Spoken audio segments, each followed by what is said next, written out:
everyone, welcome to Cyra Learnings and it's me Nihala Jabin, and today we'll be analyzing the rest of the questions. Mega free net more questions in the A settle Baki 70 മുതൽ തുടങ്ങുന്ന questions ആണ് ഇന്നത്തെ class നമ്മൾ discuss ചെയ്യുന്നത്. So let's have a look at that.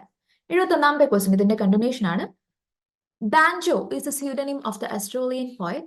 Banjo എന്ന് പറയുന്നത് ഏത് Australian പോയറ്റിന്റെ pseudonym ആണ്, അപരനാമമാണ്. താഴെ നമുക്ക് കുറച്ച് ഓപ്ഷൻസ് നമുക്ക് നൽകിയിട്ടുണ്ട്. ഏതെല്ലാം ഓപ്ഷൻസ് ഒന്ന് നോക്കാം. Bruce Dow, A.B. Patterson, Judith Wright and Inglis Moore. ഇതിൽ ഏത് ഓസ്ട്രേലിയൻ റൈറ്ററുടെ സ്യൂറണിം ആയിട്ടാണ് ഈ ഒരു പേര് വരുന്നത്? നിങ്ങളൊന്ന് ആലോചിച്ച് നോക്കൂ. നിങ്ങൾക്ക് അറിയാവുന്ന ഏതെങ്കിലും വ്യക്തിയാണോ എന്നുള്ളത്. Bruce ഡൗ, A.B. പീറ്റേഴ്സൺ, കൂടാണ്ട് A.B. പീറ്റേഴ്സൺ, ജൂഡിത്ത് റൈറ്റ്, കൂടാണ്ട് ഇംഗ്ലീഷ് മോർ. ആരുടെ അപരനാമമാണ്? A.B. പാറ്റേഴ്സന്റെ നെയിമാണ്. അദ്ദേഹം ഒരു ഓസ്ട്രേലിയൻ ബുഷ് പോയറ്റ് ആണ്.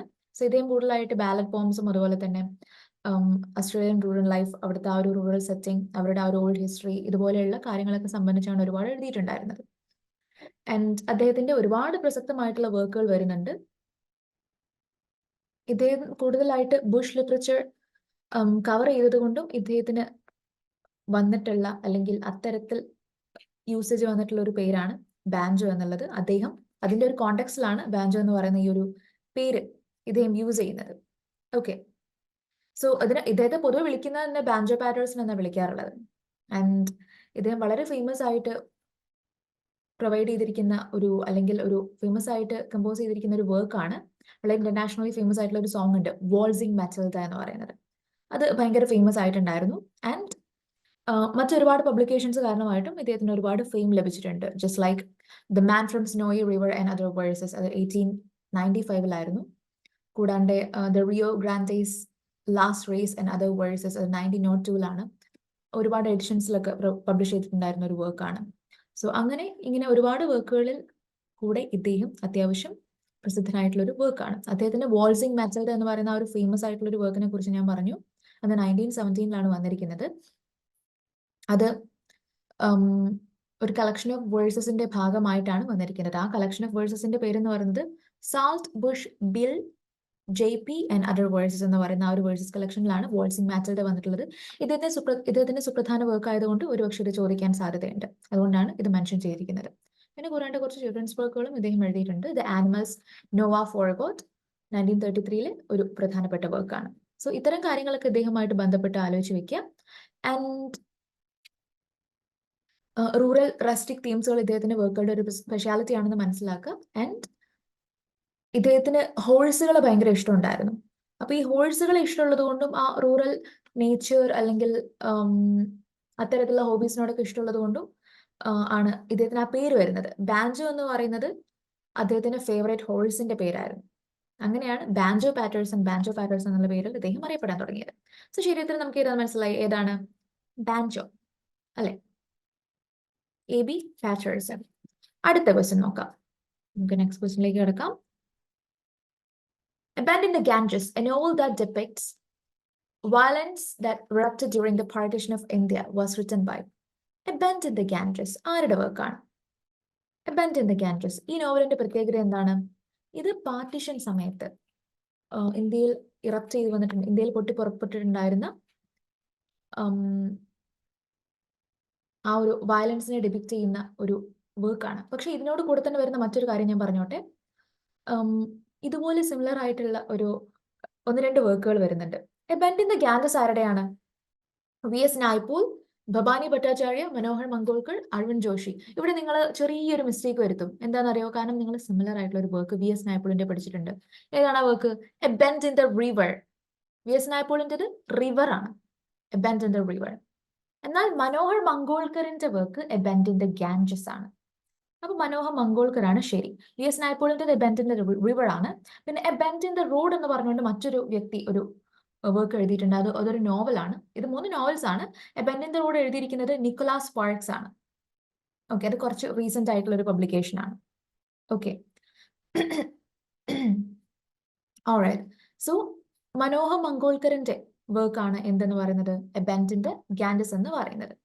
ആൻഡ് ഇതിന്റെ വർഷം ഏതായിരുന്നു? 1964 ഇത് പബ്ലിഷ് ചെയ്തിട്ടുണ്ടായിരുന്നത്. ആൻഡ് ഇത് സിവിൽ ഡിസൊബീഡിയൻസ് വെച്ചിട്ടാണ് ഈ നോവൽ ഓപ്പൺ ചെയ്യുന്നത്.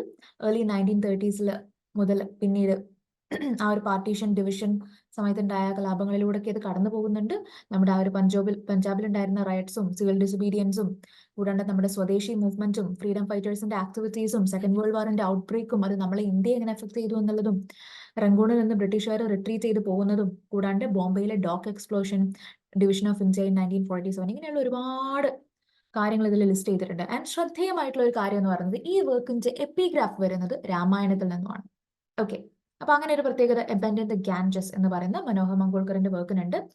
ആൻഡ് ആ എപ്പിഗ്രാഫ് ഇങ്ങനെയാണ്: At a bend in the Ganges, they paused to take a look at the land they were leaving എന്നാണ് പറയുന്നത്. ഓക്കെ, സോ ഇത്രയും ആസ്പെക്ട്സുകൾ ഇതുമായിട്ട് ബന്ധപ്പെട്ടുകൊണ്ട് നിങ്ങൾ ഓർത്തു വെക്കുക. അദ്ദേഹത്തിന്റെ മനോഹർ മങ്കോൾക്കറിന്റെ വേറെ ഏതൊക്കെ വർക്കുകൾ നിങ്ങൾക്കറിയാം? The Man Who Killed Gandhi, Swine Amber, Combat of Shadows, The Garland Keepers, The Seahawk Shalimar, The Princess, Cactus Country, Distant Drum, Bandicoot, Distant Drum, Tin Drum. രണ്ടും ടിൻ ഡ്രം ആരുടെയാണെന്ന് നിങ്ങളൊന്ന് ആലോചിച്ചിട്ടൊന്ന് പറയും. Bandicoot run and devil's wind. Okay, ഇങ്ങനെയുള്ള കുറച്ച് വർക്ക്സുകളൊക്കെ ഇദ്ദേഹത്തിൻ്റെതായിട്ട് വരുന്നുണ്ട്. നമുക്ക് അടുത്ത ക്വസ്റ്റ്യനിലേക്ക് കടക്കാം. Okay, Who said Shakespeare was the Homer or father of our dramatic poets? Johnson was the Virgil, the pattern of elaborate writing. ആരാണ് ഞാൻ ഈ പറയുന്ന ഡിസ്ക്രിപ്ഷൻ പറയുന്നത്? Shakespeare was the Homer or father of dramatic poets. അതായത് നമ്മൾ അത്തരത്തിലൊരു classical റൈറ്റേഴ്സിന് വെച്ച് ഒരു കമ്പാരിസൺ നടത്തുകയാണെങ്കിൽ നമുക്ക് മനസ്സിലാക്കാൻ സാധിക്കുന്നത് എന്താണ്? ഷേക്സ്പിയർ ആയിരുന്നു നമ്മുടെ ഹോമർ, അല്ലെങ്കിൽ നമ്മുടെ ഡ്രാമാറ്റിക് പോയറ്റ്സിന്റെ ഫാദർ ആയിട്ട് നമുക്ക് ഷേക്സ്പിയറിനെ കൺസിഡർ ചെയ്യാം. ഓക്കെ, അതേപോലെ ജോൺസൺ വാസ് ദ വിർജിൽ, അക്കൂട്ടത്തില് വിർജിൽ ജോൺസൺ ആയിരുന്നു. The pattern of elaborate writing, അദ്ദേഹത്തിനാണ് ആ ഇലാബറേറ്റ് റൈറ്റിംഗിന്റെ പാറ്റേൺ ഉണ്ടായിരുന്നത്. ആൻഡ് ഇത്തരത്തിലൊരു കമ്പാരിസൺ ആണ് പറയുന്നത്. ആരെക്കുറിച്ച് ആരെക്കുറിച്ചാണ് മനസ്സിലായി? ഇത് ആര് പറയുന്നത്? Arnold, Eliot, Johnson and Dryden. Okay, 4 options ഉണ്ട്. ശരി ഉത്തരം ഏതാണ്? It's very easy, it's Dryden ആണിത് പറയുന്നത്. ആ ഒരു എക്സാക്ട് ലൈൻസ് ഉണ്ട്. Elaborate writing, I admire him എന്നൊക്കെ പറഞ്ഞുകൊണ്ട് ആ ഒരു ലൈൻസ് അങ്ങനെ പോകുന്നുണ്ട്. Shakespeare and Ben Johnson compared എന്ന് പറയുന്ന വർക്കിൽ നിന്നുമാണ്. അത് 1668 ഒരു വർക്കിൽ നിന്നുമാണ്. അതിലാണ് ഇദ്ദേഹം പറയുന്നത് ഈ ഒരു പ്രധാനപ്പെട്ട സംഭവം. ഓക്കെ, ഷേക്സ്പിയർ ആൻഡ് ബെൻ ജോൺസനെ കമ്പയർ ചെയ്യുന്ന ഒരു വർക്കിലാണ് 1668 ആ വർക്കിന്റെ പേര് ഓഫ് ഡ്രമാറ്റിക് പോയസി ആണ്. സോ അദ്ദേഹം പറയുന്ന എക്സാക്ട് ലൈൻസ് ഒന്ന് ശ്രദ്ധിക്കുക. As for Johnson, I think him the most learned and judicious writer which any theater ever had. He was a most severe judge of himself as well as others. He was deeply conversant in the ancients, both Greek and Latin, and he borrowed boldly from them. But he has done his robbery so openly that one may see that he fears not to be taxed by any law. He invades orders like a monarch, and what would be theft in other poets is only victory in him. If I would compare him with Shakespeare, I must acknowledge him the most correct poet, but Shakespeare the greater wit. Shakespeare was the Homer or father of our dramatic poets. Johnson was the Virgil, the pattern of elaborate writing. I admire him, but I love Shakespeare. Ending ഭയങ്കര പ്രധാനമാണ്. I admire him, but I love Shakespeare എന്ന് പറയുന്ന സംഭവം. അതായത് അദ്ദേഹം Ben ജോൺസണെയും ഷേക്സ്പിയറിനെയും compare ചെയ്യാണ്. ജോൺസനെ ഞാൻ admire ചെയ്യുന്നുണ്ട്, ഷേക്സ്പിയർ ഭയങ്കര കറക്റ്റ് ആയിരുന്നു, പക്ഷേ ഇദ്ദേഹം ജോൺസൺ എന്ത് ചെയ്യുന്നുണ്ട്? മൊണാർക്കിനെയൊക്കെ ഭയങ്കരമായിട്ട് ഇൻവൈഡ് ചെയ്യുന്ന ഒരു ആളായിരുന്നു. സോ അത് ഈ ഒരു സ്റ്റേറ്റ്മെന്റ് ഉണ്ടല്ലോ, ഇത് ആന്റോനോ മാസി എന്ന് പറയുന്ന ഒരു ഫിഗർ ഓഫ് സ്പീച്ചിന്റെ ഒരു എക്സാമ്പിൾ ആണ്. അതായത് ഒരു എപ്പിതെറ്റിനെ ഒരു പ്രോപ്പർ നെയിമായിട്ട്, നമ്മളൊരു പ്രോപ്പർ നെയിമിന് പകരമായിട്ട് നമ്മളൊരു എപ്പിതെറ്റിനെ വെച്ച് സബ്സ്റ്റിറ്റ്യൂട്ട് ചെയ്യുക, അല്ലെങ്കിൽ ഒരു കോമൺ നൗണോ വെച്ചിട്ട് നമ്മളൊരു പ്രോപ്പർ നെയിമിനെ സബ്സ്റ്റിറ്റ്യൂട്ട് ചെയ്യുക.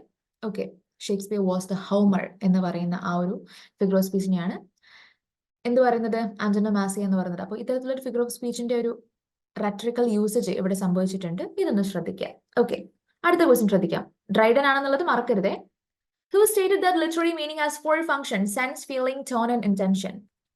ലിറ്റററി മീനിങ്സിന് 4 functions ഉണ്ടെന്ന് ആരാ പറഞ്ഞിരിക്കുന്നത്? 4 functions ഏതാണ്?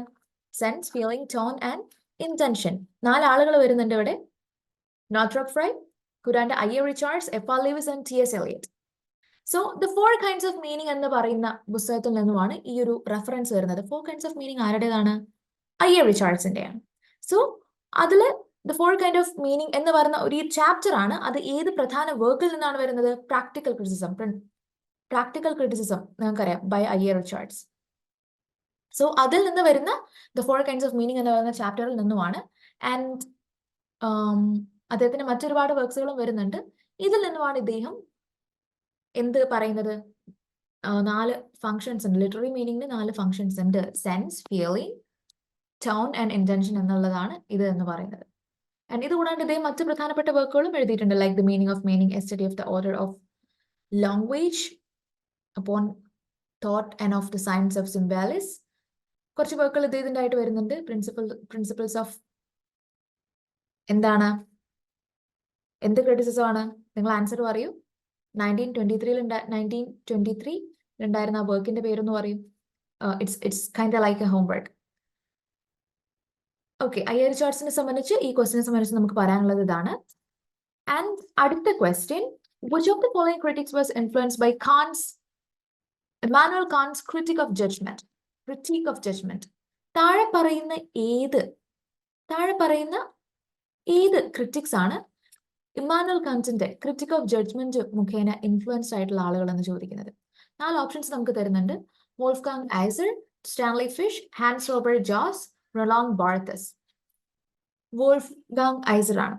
അദ്ദേഹം ഒരു ജർമ്മൻ ലിറ്റററി സ്കോളർ ആണ്, known for his which theory? Reader response theory.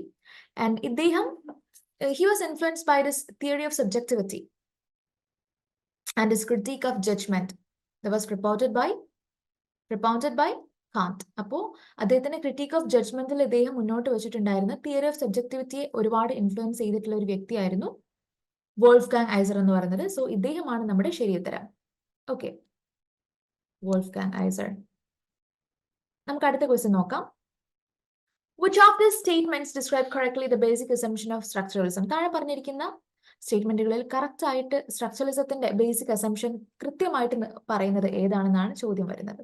Okay, ഒന്നാമത്തെ ഓപ്ഷൻ നോക്കാം. Structuralism is concerned with science and signification. Okay, അടുത്തത് a structuralist theory considers only verbal convention and codes. അടുത്ത question, structuralism began in the works of Jacques Derrida that influenced the 20th century literary criticism.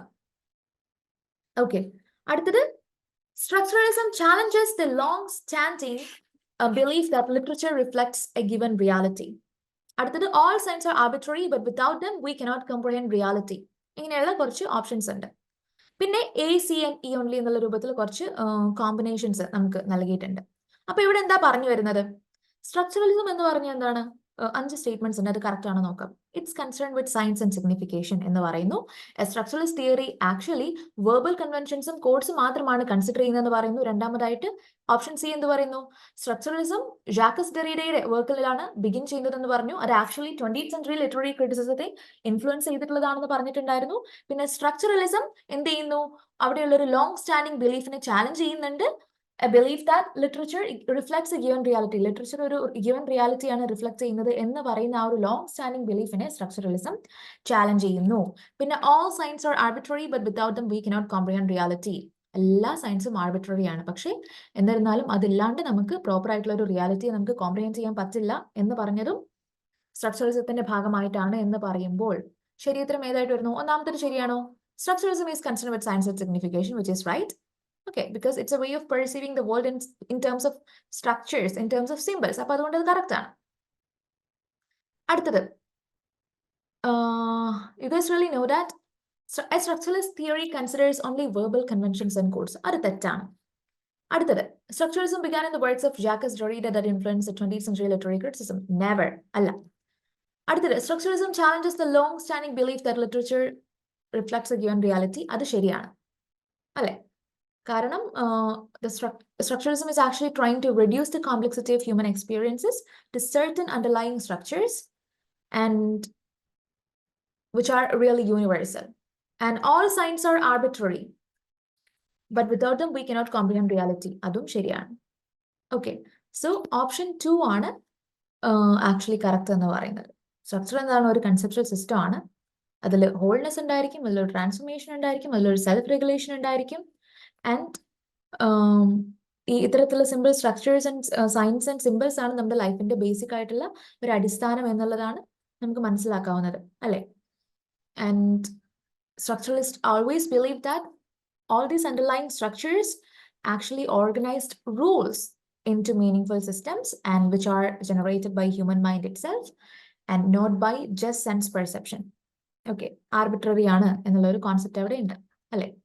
So അത്തരത്തിലുള്ള structuralist ideas ഒക്കെ നമുക്ക് ഒരുപാട് റൈറ്റേഴ്സിന്റെ വർക്കുകൾ കാണാൻ പറ്റും. Like anthropologist ആയിട്ടുള്ള ക്ലോഡ് ലെവി സ്ട്രോസിന്റെ വർക്കുകൾ കാണാൻ പറ്റും. ലിറ്റററി ക്രിറ്റിക് ആയിട്ടുള്ള റൊളാൻ ബാർത്തസിന്റെ വർക്കുകൾ കാണാൻ സാധിക്കും. And there is this belief that things cannot be understood in isolation, right? And they have to be seen in the context of a longer, അല്ലെങ്കിൽ ഒരു larger circle they are part of. ഒരു വലിയൊരു circle വെച്ചിട്ട് വേണം നമുക്ക് കണ്ടുപിടിക്കാൻ. Darkness ഒരിക്കലും darkness എന്താണെന്ന് മനസ്സിലാവണമെങ്കിൽ we have to place that in the context of light, or otherwise we don't understand what is dark. We don't understand what is black unless there is white. We don't understand there is a sky unless there is earth, അല്ലേ? So there is this context of larger structures which do not exist by themselves but are formed by our way of perceiving. നമ്മുടെ way of perceiving ആണ്, our way of perceiving the world. So അങ്ങനെ നോക്കുകയാണെങ്കിൽ in structuralist criticism there is a constant movement away from the interpretation of the individual literary work towards understanding the larger structures which contain them. അപ്പോൾ ഈ കാര്യങ്ങൾ ഓർത്തു വയ്ക്കുക. ശരിയുത്തരമായിട്ട് ഏത് വരുന്നു? നിങ്ങൾ പറയൂ. എ ശരിയാണ്, ഡി ശരിയാണ്, ഇയും ശരിയാണ്. അപ്പോൾ A, D and E only എന്നുള്ളതാണ്. ഓപ്ഷൻ ബി ആണ് ശരി ഉത്തരം. നമുക്ക് നമ്മുടെ ശരിയുത്തരം കൈ കിട്ടി കഴിഞ്ഞു, അല്ലെ? അടുത്ത ക്വസ്റ്റ്യൻ നോക്കാം. Identify the group of British poets who evidently draw upon new trends in literary theory. Okay? Such as post-structuralism and wrote poems that reflect on themselves used and the language used by them. Okay. 4 options നൽകിയിട്ടുണ്ട്. താഴെയുള്ള ഏതാനും കുറച്ച് British പോയറ്റ്സിന്റെ പേര്, ആ ഒരു combination ഇവിടെ കൊടുത്തിട്ടുണ്ട്. നമ്മൾ ചെയ്യേണ്ടത് എന്താണ്? അവര് ബേസിക്കലി ചെയ്തിട്ടുള്ളത് എന്താണ്? ലിറ്റററി തിയറിയിലെ ഒരുപാട് ന്യൂ ട്രെൻഡ്സുകൾ അവർ പുതുതായിട്ട് കൊണ്ടുവന്നു. എസ്പെഷ്യലി ഇൻ വാട്ട്, ഏത് മേഖലയിലാണ് അവർ കൊണ്ടുവന്നിട്ടുണ്ടായിരുന്നത്? സച്ച് ആസ് പോസ്റ്റ് പോലെയുള്ള പുതിയ കാര്യങ്ങൾ അവർ കൊണ്ടുവന്നു. ആൻഡ് റോട്ട് പോംസ്, അവർ ഒരുപാട് പോംസും എഴുതി. That reflect on themselves and the language used in by them. അവരെ തന്നെ സ്വയം റിഫ്ലക്ട് ചെയ്യുന്നതും കൂടാണ്ട് അവിടെ യൂസ് ചെയ്തിരിക്കുന്ന ലാംഗ്വേജിനെയും സ്വയം റിഫ്ലക്ട് ചെയ്യുന്ന തരത്തിലുള്ള കുറച്ച് ക്വസ്റ്റ്യൻസ്, കുറച്ച് വർക്കുകൾ പ്രൊഡ്യൂസ് ചെയ്തിട്ടുണ്ടായിരുന്ന ആളുകളെയാണ് മെൻഷൻ ചെയ്യുന്നത്. അപ്പോൾ ആ ഗ്രൂപ്പ് നോക്കൂ. ഷീമസ് ഹീനി, മൈക്കൽ ലോങ്ലി, ഡെറക് മാഹൻ, മെഡ് മക്കൂഗിയൻ, ജെനിസ് റൈലി, വെൻഡി കോപ്പ്, ക്രിസ്റ്റഫർ മിഡിൽട്ടൺ, റോയ് ഫിഷർ, ജെ.എച്ച്. പ്രയൻ, കൂടാണ്ട് ഡൊണാൾഡ് ഡേവി, ചാൾസ് ടോമിൽസൺ, പിന്നെ ടോം ഗൺ. ശരിയുത്തരമുള്ള കോമ്പിനേഷൻ ആരാ വരുന്നത്? Christopher Middleton, Roy Fisher and J H. Prynne. ഈ ഒരു കോമ്പിനേഷൻ ആണ് ശരിയുത്തരമായിട്ട് വരുന്നത്. ഓക്കെ, അപ്പം ഇവരാണ് ലിറ്റററി തിയറിയിൽ പുതുതായിട്ടുള്ള ഒരു ട്രെൻഡ് കൊണ്ടുവരുന്നതും കൂടാണ്ട് ഒരുപാട് പോയിംസിലൂടെ ഒരുപാട് റിഫ്ലക്റ്റീവ് ആയിട്ടുള്ള പർപ്പസ് സെർവ് ചെയ്യുന്ന ആളുകൾ എന്ന് പറയുന്നത്. ക്രിസ്റ്റഫർ മിഡിൽട്ടണും അതുപോലെ തന്നെ റോയ് ഫിഷറും നിങ്ങൾക്കറിയാവുന്ന പ്രസിദ്ധരായിട്ടുള്ള ആരാണ്? ക്രിറ്റിക്സ് ആണ്, അല്ലെ? ക്രിസ്റ്റഫർ മിഡിൽട്ടൺ ആരാണ്? ഇദ്ദേഹം ഒരു ബ്രിട്ടീഷ് പോയറ്റ് ആണ്, ട്രാൻസ്ലേറ്റർ ആണ്, കൂടാണ്ട് മേജർലി ഇദ്ദേഹം ജർമ്മൻ ലിറ്ററേച്ചറിൽ എഴുതിയിട്ടുള്ള വ്യക്തിയാണ്. ജർമ്മൻ ലിറ്ററേച്ചറിൽ ഒരു സുപ്രധാന വ്യക്തിയാണ്. ഇദ്ദേഹത്തിന് സുപ്രധാനമായിട്ടുള്ള ഒരുപാട് വർക്കുകൾ വരുന്നുണ്ട്. Like the vision of a drown man, the four selfish, Bolshevism in art and other expository writing, the lonely suppers of W.V. Balloon, the four selfish, അങ്ങനെ കുറച്ച് വർക്കുകൾ ഇദ്ദേഹത്തിൻ്റെതായിട്ട് വരുന്നുണ്ട്. പിന്നെ അടുത്ത മറ്റൊരു പ്രധാനപ്പെട്ട വ്യക്തിയാണ് ആരെന്ന് പറയുന്നത്? റോയ് ഫിഷർ. ഇദ്ദേഹം ആക്ച്വലി ഒരു ഇംഗ്ലീഷ് പോയറ്റ് ആണ്, ജാസ് പിയാനിസ്റ്റ് ആണ്. ആൻഡ് ഇദ്ദേഹത്തിന്റെ പോയട്രിയുടെ പ്രത്യേകത എന്താ? ഇദ്ദേഹം ആക്ച്വലി ഒരു അമേരിക്കൻ മോഡേണിസ്റ്റ് ഇൻഫ്ലുവൻസ് ഉള്ള ഒരു വ്യക്തിയാണ്. അതുകൊണ്ട് തന്നെ അത്തരത്തിലൊരു ഇൻഫ്ലുവൻസ് ആ ഒരു പോസ്റ്റ് വാർ പോയട്രിയുടെ നേച്ചർ ഇദ്ദേഹത്തിന്റെ വർക്കുകളിലൊക്കെ കാണാൻ സാധിക്കും. അതുകൊണ്ട് തന്നെ ഡൊണാൾഡ് ഡേവി പോലെയുള്ള, എറിക് മോട്രാം പോലെയുള്ള, മാർജറി പെർലോഫ് പോലെയുള്ള, ഷോൺ എബ്രിയൻ പോലെയുള്ള ഒരുപാട് ആളുകൾ ഇദ്ദേഹത്തിന്റെ അഡ്മിറേഴ്സ് ആണ്. ഓക്കെ, വളരെ സുപ്രധാനമായിട്ടുള്ള ഒരുപാട് വർക്കുകൾ ഇദ്ദേഹത്തിൻ്റെതായിട്ട് വന്നിട്ടുണ്ട്. ജസ്റ്റ് ലൈക്ക് ദ വിൻഡോ എന്ന് പറയുന്ന മാഗസിനിൽ പബ്ലിഷ് ചെയ്തിരിക്കുന്ന ഇദ്ദേഹത്തിന്റെ കുറച്ച് വർക്കുകൾ വരുന്നുണ്ട്. ആൻഡ് അദ്ദേഹത്തിന്റെ ഒരു ഫസ്റ്റ് പാംഫ്ലെറ്റ് ആയിട്ടുള്ള സിറ്റി ഉണ്ട്. പിന്നെ അദ്ദേഹത്തിന്റെ ദ ഷിപ്സ് ഓർക്കസ്ട്ര പോലെയുള്ള വർക്കുകൾ വരുന്നുണ്ട്. പിന്നെ അദ്ദേഹത്തിന്റെ ലേറ്റർ ലൈഫിൽ കുറച്ച് സിഗ്നിഫിക്കന്റ് ആയിട്ടുള്ള ഒരു പബ്ലിക്കേഷൻ ആയിട്ടുള്ളത് മാട്രിക്സ് വരുന്നുണ്ട്. അങ്ങനെയുള്ള കുറച്ച് വർക്കുകളൊക്കെ ഇദ്ദേഹത്തിൻ്റെതായിട്ടുണ്ട്. പിന്നെ JH പ്രൈൻ പ്രൈൻ എന്ന് പറയുന്ന മറ്റൊരു ബ്രിട്ടീഷ് പോയറ്റ് വരുന്നുണ്ട്. ആൻഡ് ഇദ്ദേഹവും അന്നത്തെ ഒരു ലീഡിംഗ് ലേറ്റ് മോഡേണിസ്റ്റ് പോയറ്റ് ആണ്. ഇദ്ദേഹവും സുപ്രധാനമായിട്ടുള്ള ഒരുപാട് കോൺട്രിബ്യൂഷൻസ്, പ്രധാനപ്പെട്ട വർക്കുകൾ ഇദ്ദേഹത്തിൻ്റെതായിട്ട് വന്നിട്ടുണ്ട്. ആൻഡ് ഇതൊക്കെയാണ് നമുക്ക് ഏതാണ്ട് ഇദ്ദേഹവുമായിട്ട് ഇദ്ദേഹത്തിന്റെ പ്രധാനപ്പെട്ട വർക്കുകൾ ആയിരിക്കാണ്. ഇദ്ദേഹം ബ്രിട്ടീഷ് പോയട്രി റിവൈവലിൽ പങ്കെടുത്തിട്ടുള്ള ഒരാളും കൂടിയാണ്. അതുമായിട്ട് ബന്ധപ്പെട്ടിട്ട് ഉള്ള ഒരു വ്യക്തിയും കൂടെയാണ്. ആൻഡ് കുറച്ച് ഇദ്ദേഹത്തിന്റെ പ്രധാനപ്പെട്ട വർക്കുകൾ എന്ന് പറയുമ്പോൾ കിച്ചൺ പോംസ് വരുന്നുണ്ട്, ദ വൈറ്റ് സ്റ്റോൺസ് വരുന്നുണ്ട്, ഡേ ലൈറ്റ് സോങ്സ് വരുന്നുണ്ട്, ബ്രാസ് വരുന്നുണ്ട്, ഇൻടു ദ ഡേ വരുന്നുണ്ട്, വോൺ റെസ്പോൺസ് പോലെയുള്ള കുറച്ച് വർക്കുകളൊക്കെ വരുന്നുണ്ട്. കുറേ വർക്കുകൾ ഉണ്ട് ഇദ്ദേഹത്തിൻ്റെതായിട്ട്. അപ്പോൾ അതിൽ സിഗ്നിഫിക്കന്റ് ആയിട്ടുള്ള കുറച്ച് വർക്കുകൾ നമ്മൾ നോട്ടീസ് ചെയ്ത് വെക്കുക.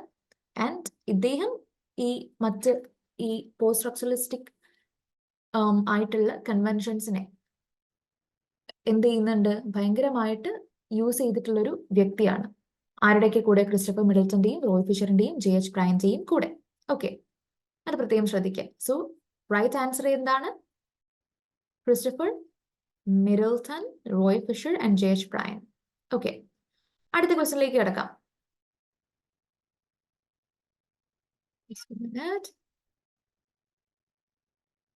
Okay. Which one of the following assumptions best expresses the position of post-structuralist criticism? താഴെ പറയുന്നവയിൽ ഏതാണ് പോസ്റ്റ് സ്ട്രക്ചറലിസ്റ്റ് ക്രിറ്റിസിസത്തെ ഏറ്റവും മികച്ച രൂപത്തിൽ എക്സ്പ്ലെയിൻ ചെയ്യുന്നതെന്നാണ് ക്വസ്റ്റ്യൻ. 4 ഓപ്ഷൻസ് ഉണ്ട്. Definite structures underlay empirical events. Definite structures എന്ത് ചെയ്യുന്നു? എംപിറിക്കൽ ആയിട്ടുള്ള, എംപിറിക്കൽ എന്ന് പറഞ്ഞാൽ എന്താണ്? അതൊരു കൃത്യമായിട്ടുള്ള ഒരു കണക്കിനെ സംബന്ധിച്ചിട്ടുള്ള ഇവന്റ്സിനെ, അതായത് അതിനൊരു കൃത്യമായിട്ടുള്ളൊരു ഒരു എക്സ്പെരിമെന്റൽ വാല്യൂ ഉണ്ടാവും, അല്ലെ? ഒരു കാര്യം പറയുകയാണെങ്കിൽ അതിന് കൃത്യമായിട്ടുള്ള ഒരു പ്രോപ്പർ അഡ്രസ് ഉണ്ടാവും, ഒരു പ്രോപ്പർ സയന്റിഫിക് ആയിട്ടുള്ള ഒരു ഡീറ്റെയിലിംഗ് അവിടെ ഉണ്ടാവും. അടുത്തത് ലാംഗ്വേജ് ഈസ് റെപ്രസെന്റേഷണൽ. ലാംഗ്വേജ് എന്ന് പറയുന്നത് റെപ്രസെന്റേഷണൽ ആണ്. മറ്റൊന്ന് ആപ്രിഹെൻഷൻ ഓഫ് റിയാലിറ്റി. റിയാലിറ്റിയുടെ ആപ്രിഹെൻഷൻ എന്ന് പറയുന്നത് ഒരു കോൺസ്ട്രക്ട് ആണ്. Knowledge operates according to procedures that are axiomatic. Knowledge actually operate ചെയ്യുന്നത് ആക്സിയോമാറ്റിക് ആയിട്ടുള്ള പ്രൊസീജിയേഴ്സ് വെച്ചിട്ടാണ്. ഓക്കെ, അപ്പൊ എന്താണ് ഇവിടെ ഇതുകൊണ്ടൊക്കെ ബേസിക്കലി ഉദ്ദേശിക്കുന്നത്? ഇതിൽ ഏത് അസംഷൻ ആണ് ബേസിക്കലി പോസ്റ്റ് സ്ട്രക്ചറലിസ്റ്റ് ക്രിറ്റിസിസത്തെ ഏറ്റവും മികച്ച രൂപത്തിൽ എക്സ്പ്ലെയിൻ ചെയ്യുന്നത്? ആക്സിയോമാറ്റിക് എന്ന് പറഞ്ഞാൽ എന്താണ്? വളരെ സെൽഫ് എവിഡൻസ് ആണ്, വളരെ അൺക്വസ്റ്റ്യനബിൾ ആണ് എന്നാണ് ഉദ്ദേശിക്കുന്നത്. ഓക്കെ, അപ്പോ ഇതിൽ ഏതാണ് ഏറ്റവും ബെസ്റ്റ് ആയിട്ട് പോസ്റ്റ് സ്ട്രക്ചറലിസ്റ്റിക് ക്രിറ്റിസിസത്തെ എക്സ്പ്ലെയിൻ ചെയ്യുന്നത്? ശരി, ഉത്തരം ഏതാണ്? അപ്രിഹെൻഷൻ ഓഫ് റിയാലിറ്റി എന്ന് പറയുന്നത് ഒരു കോൺസ്ട്രക്റ്റ് ആണ് എന്നുള്ളതാണ്. Okay, apprehension of reality is a construct. മൂന്നാമത്തേതാണ്. കാരണം നിങ്ങൾക്കറിയാം ഇവിടെ there is this concept of self which is a singular and a coherent entity. അതൊരു ഫിക്ഷണൽ കോൺസ്ട്രക്റ്റ് ആണ്. ആൻഡ് അതൊരു ഇൻഡിവിജ്വൽ ഇൻഡിവിജ്വൽ എന്ന് പറയുമ്പം അവിടെ it actually comprises conflicting tensions and knowledge claims. Like നമ്മൾ പറയുമ്പോൾ നമ്മൾ ജെൻഡർ ഉണ്ട്, ക്ലാസ് ഉണ്ട്, പ്രൊഫഷൻ ഉണ്ട്, ഇങ്ങനെയൊക്കെ പറയും, അല്ലെ? So the interpretation of the meaning of the text is therefore dependent on a reader's own personal concept of self. അപ്പൊ നമ്മുടെ ആ ഒരു പേഴ്സണൽ കൺസെപ്റ്റിനെ അടിസ്ഥാനപ്പെടുത്തിയിട്ടിരിക്കും ഒരാളുടെ റീഡിങ് അതിന്റെ ഇന്റർപ്രിട്ടേഷൻ എന്ന് പറയുന്നത്. സോ ഇവിടെ സെൽഫ് പെർസെപ്ഷൻ എന്ന് പറയുന്നത് ഒരാളുടെ ഈ ഒരു റീഡിങ്ങിലും ഇന്റർപ്രിട്ടേഷനും സുപ്രധാനപരമായിട്ടുള്ള ഒരു പങ്ക് വഹിക്കുന്നുണ്ട്. അതായത് ഒരാളുടെ മീനിങ് ഇന്റർപ്രറ്റ് ചെയ്തെടുക്കാനുള്ള ആ ഒരു മാർഗത്തിൽ സെൽഫ് പെർസെപ്ഷൻ എന്ന് പറയുന്നത് വളരെ ഇമ്പോർട്ടന്റ് ആണ്. സോ അപ്രിഹെൻഷൻ ഓഫ് റിയാലിറ്റി എന്ന് പറയുന്നത് അതുകൊണ്ട് തന്നെ ഒരു കോൺസ്ട്രക്റ്റ് ആണെന്ന് നമുക്ക് പറയുവാൻ പറ്റും. Okay, so that's what is really relevant here. അടുത്ത ക്വസ്റ്റ്യൻ നോക്കാം. 79ാമത്തേത്. Which one of the following statements is true about Aristotle's poetics? അരിസ്റ്റോട്ടലിന്റെ പോയറ്റിക്സുമായിട്ട് ബന്ധപ്പെട്ട് ട്രൂ ആയിരിക്കുന്ന കാര്യങ്ങൾ പറയാം. He asserted the value of poetry by integrating rhetoric and imitation, അതായത് mimesis. He asserted the value of poetry by focusing on both rhetoric and imitation. He asserted the value of poetry by giving preference to rhetoric over imitation. He asserted the value of poetry by focusing on imitation rather than rhetoric. ഇവിടെ എന്താ പറയുന്നത്? അദ്ദേഹം He asserted the value of poetry by integrating rhetoricum imitation കൂടെ integrate ചേർത്ത് വെക്കുന്നതിലൂടെ പോയട്രിയുടെ value ഇദ്ദേഹം assert ചെയ്ത് പറഞ്ഞു. അടുത്തത് റെട്രിക്കും ഇമിറ്റേഷനും കൂടെ ഫോക്കസ് ചെയ്യുന്നതിലൂടെ പോയട്രിയുടെ വാല്യൂ പറഞ്ഞു. മറ്റൊന്ന് റെട്ടറിക്കിന് ഇമിറ്റേഷനേക്കാൾ കൂടുതൽ പ്രാധാന്യം നൽകിക്കൊണ്ട് ഇദ്ദേഹം പോയട്രിയുടെ വാല്യൂ ഇദ്ദേഹം എടുത്തു പറഞ്ഞു. മറ്റൊന്ന് പോയട്രിക്ക് വാല്യൂ കൊടുക്കാൻ വേണ്ടിയിട്ട് ഇമിറ്റേഷനിൽ ഫോക്കസ് ചെയ്തുകൊണ്ട് റെട്ടറിക്കിൽ അത്ര ഫോക്കസ് ചെയ്യാണ്ടാണ് ഇദ്ദേഹം പറയുന്നത്. ഓക്കെ, സോ ഇതിൽ അരിസ്റ്റോട്ടലിന്റെ പോളിറ്റിക്സ് പ്രകാരമായിട്ട് ഏതാണ് ശരിയുത്തരമായിട്ട് വരുന്നത്? ശരിയുത്തരം ആൻസർ ഡി ആണ്. ഇദ്ദേഹം കൂടുതൽ പ്രാധാന്യം നൽകിയിരിക്കുന്നത് ഏതിനായിരുന്നു? He asserted the value of poetry by focusing on imitation. Mimesis was important rather than rhetoric. Imitation, copying down things. അല്ലെ? So അരിസ്റ്റോട്ടലിന്റെ പോളിറ്റിക്സ് പ്രകാരമായിട്ട് imitation was important rather than rhetoric. And you guys already know that poetics is one of the earliest extant surviving work of Greek dramatic theory on poetry and drama. അല്ലെ?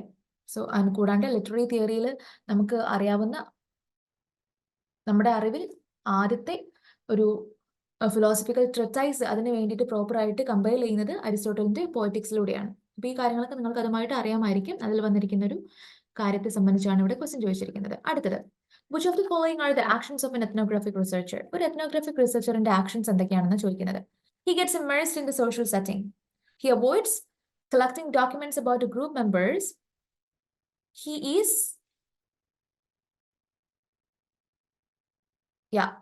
researching upon. മറ്റൊന്ന്, he observes the behavior of group members. അടുത്തത്, he listens to their conversation. അടുത്തത്, he does not interview the participants when they are not amenable to observation. So 4-5 options ഏതൊക്കെയാണ്? അദ്ദേഹം social സെറ്റിംഗിൽ ഭയങ്കരമായിട്ട് മുഴുകിയിരുന്നു പോകും. ഒന്ന്. രണ്ടാമത്തത്, അദ്ദേഹം ആരെ കുറിച്ചാണോ he avoids collecting documents about the group members he is researching upon. തന്റെ ഗ്രൂപ്പിലുള്ള ആ ഗ്രൂപ്പ് മെമ്പേഴ്സിനെ കുറിച്ചുള്ള ഡോക്യുമെന്റ്സ് എന്ത് ചെയ്യുന്നു? അദ്ദേഹം കളക്ട് ചെയ്യുന്നത് ഒഴിവാക്കും. കൂടാണ്ട് he observes the behavior of group members. അദ്ദേഹം തന്റെ ഗ്രൂപ്പ് മെമ്പേഴ്സിന്റെ സ്വഭാവം നിരീക്ഷിക്കും. അദ്ദേഹം അവരുടെ കോൺവെർസേഷൻ ശ്രദ്ധിക്കും. And he does not interview the participants when they are not amenable to observation. അവരെ ഒബ്സർവ് ചെയ്യാൻ അത്ര ഫ്രണ്ട്ലി അല്ലാണ്ട് തോന്നുന്ന സമയത്ത് ഇദ്ദേഹം അവരെ ഒബ്സർവ് ചെയ്യില്ല, അല്ലെങ്കിൽ ഇദ്ദേഹം അവരെ ഇന്റർവ്യൂ ചെയ്യില്ല. സോ ഇതിൽ ഏതാണ് ശരിയുത്തരം എന്നാണ് നിങ്ങൾ പറയേണ്ടത്. അതിന്റെ ഓപ്ഷൻസ് കോമ്പിനേഷൻസ് ആയിട്ട് നൽകിയിട്ടുണ്ട്. സോ എന്താണ് ശരിയുത്തരം എന്ന് പറയുന്നത്? അതിനുമ്പ് എന്താണ് എത്നോഗ്രഫി എന്ന് പറയുന്നത്? It's actually A process of studying and describing A culture. Culture എന്ന് പറഞ്ഞാൽ എന്താണ്? അവിടെ ഷെയർഡ് ആറ്റിറ്റ്യൂഡ്സ് ഉണ്ട്, വാല്യൂസ് ഉണ്ട്, norms, practices, language, material, things of A group of people, അല്ലെ? സോ എത്നോഗ്രഫിക് റിസർച്ച് എന്ന് പറഞ്ഞാൽ എന്താണ്? ഇത് കുറച്ചും കൂടെ ഒരു ഇൻഡെപ്ത് ആയിട്ടുള്ള ഒരു റിസർച്ച് ആണ്. Where people are observed in their natural environment without any changes. ആളുകളെ നമ്മളൊരു നാച്ചുറൽ എൻവയോൺമെന്റിൽ പ്രത്യേകിച്ച് ഒരു ചേഞ്ചും കൂടാണ്ട് അവരെങ്ങനെയാണോ നിൽക്കുന്നത് അങ്ങനെ നമ്മൾ അവരെ ഒബ്സർവ് ചെയ്തുകൊണ്ട് അതിൽ നിന്ന് നമ്മളൊരു കൺക്ലൂഷൻ കണ്ടെത്തുകയാണ്. സോ ഒരു കമ്മ്യൂണിറ്റിയുടെ ഒരു ഇൻസൈഡ് പിക്ചർ നമുക്ക് അതിൽ നിന്ന് കിട്ടും, അല്ലെ? സോ അങ്ങനെയാകുമ്പോൾ A researcher may go and live in that specific community and study the culture and their educational practices. Okay.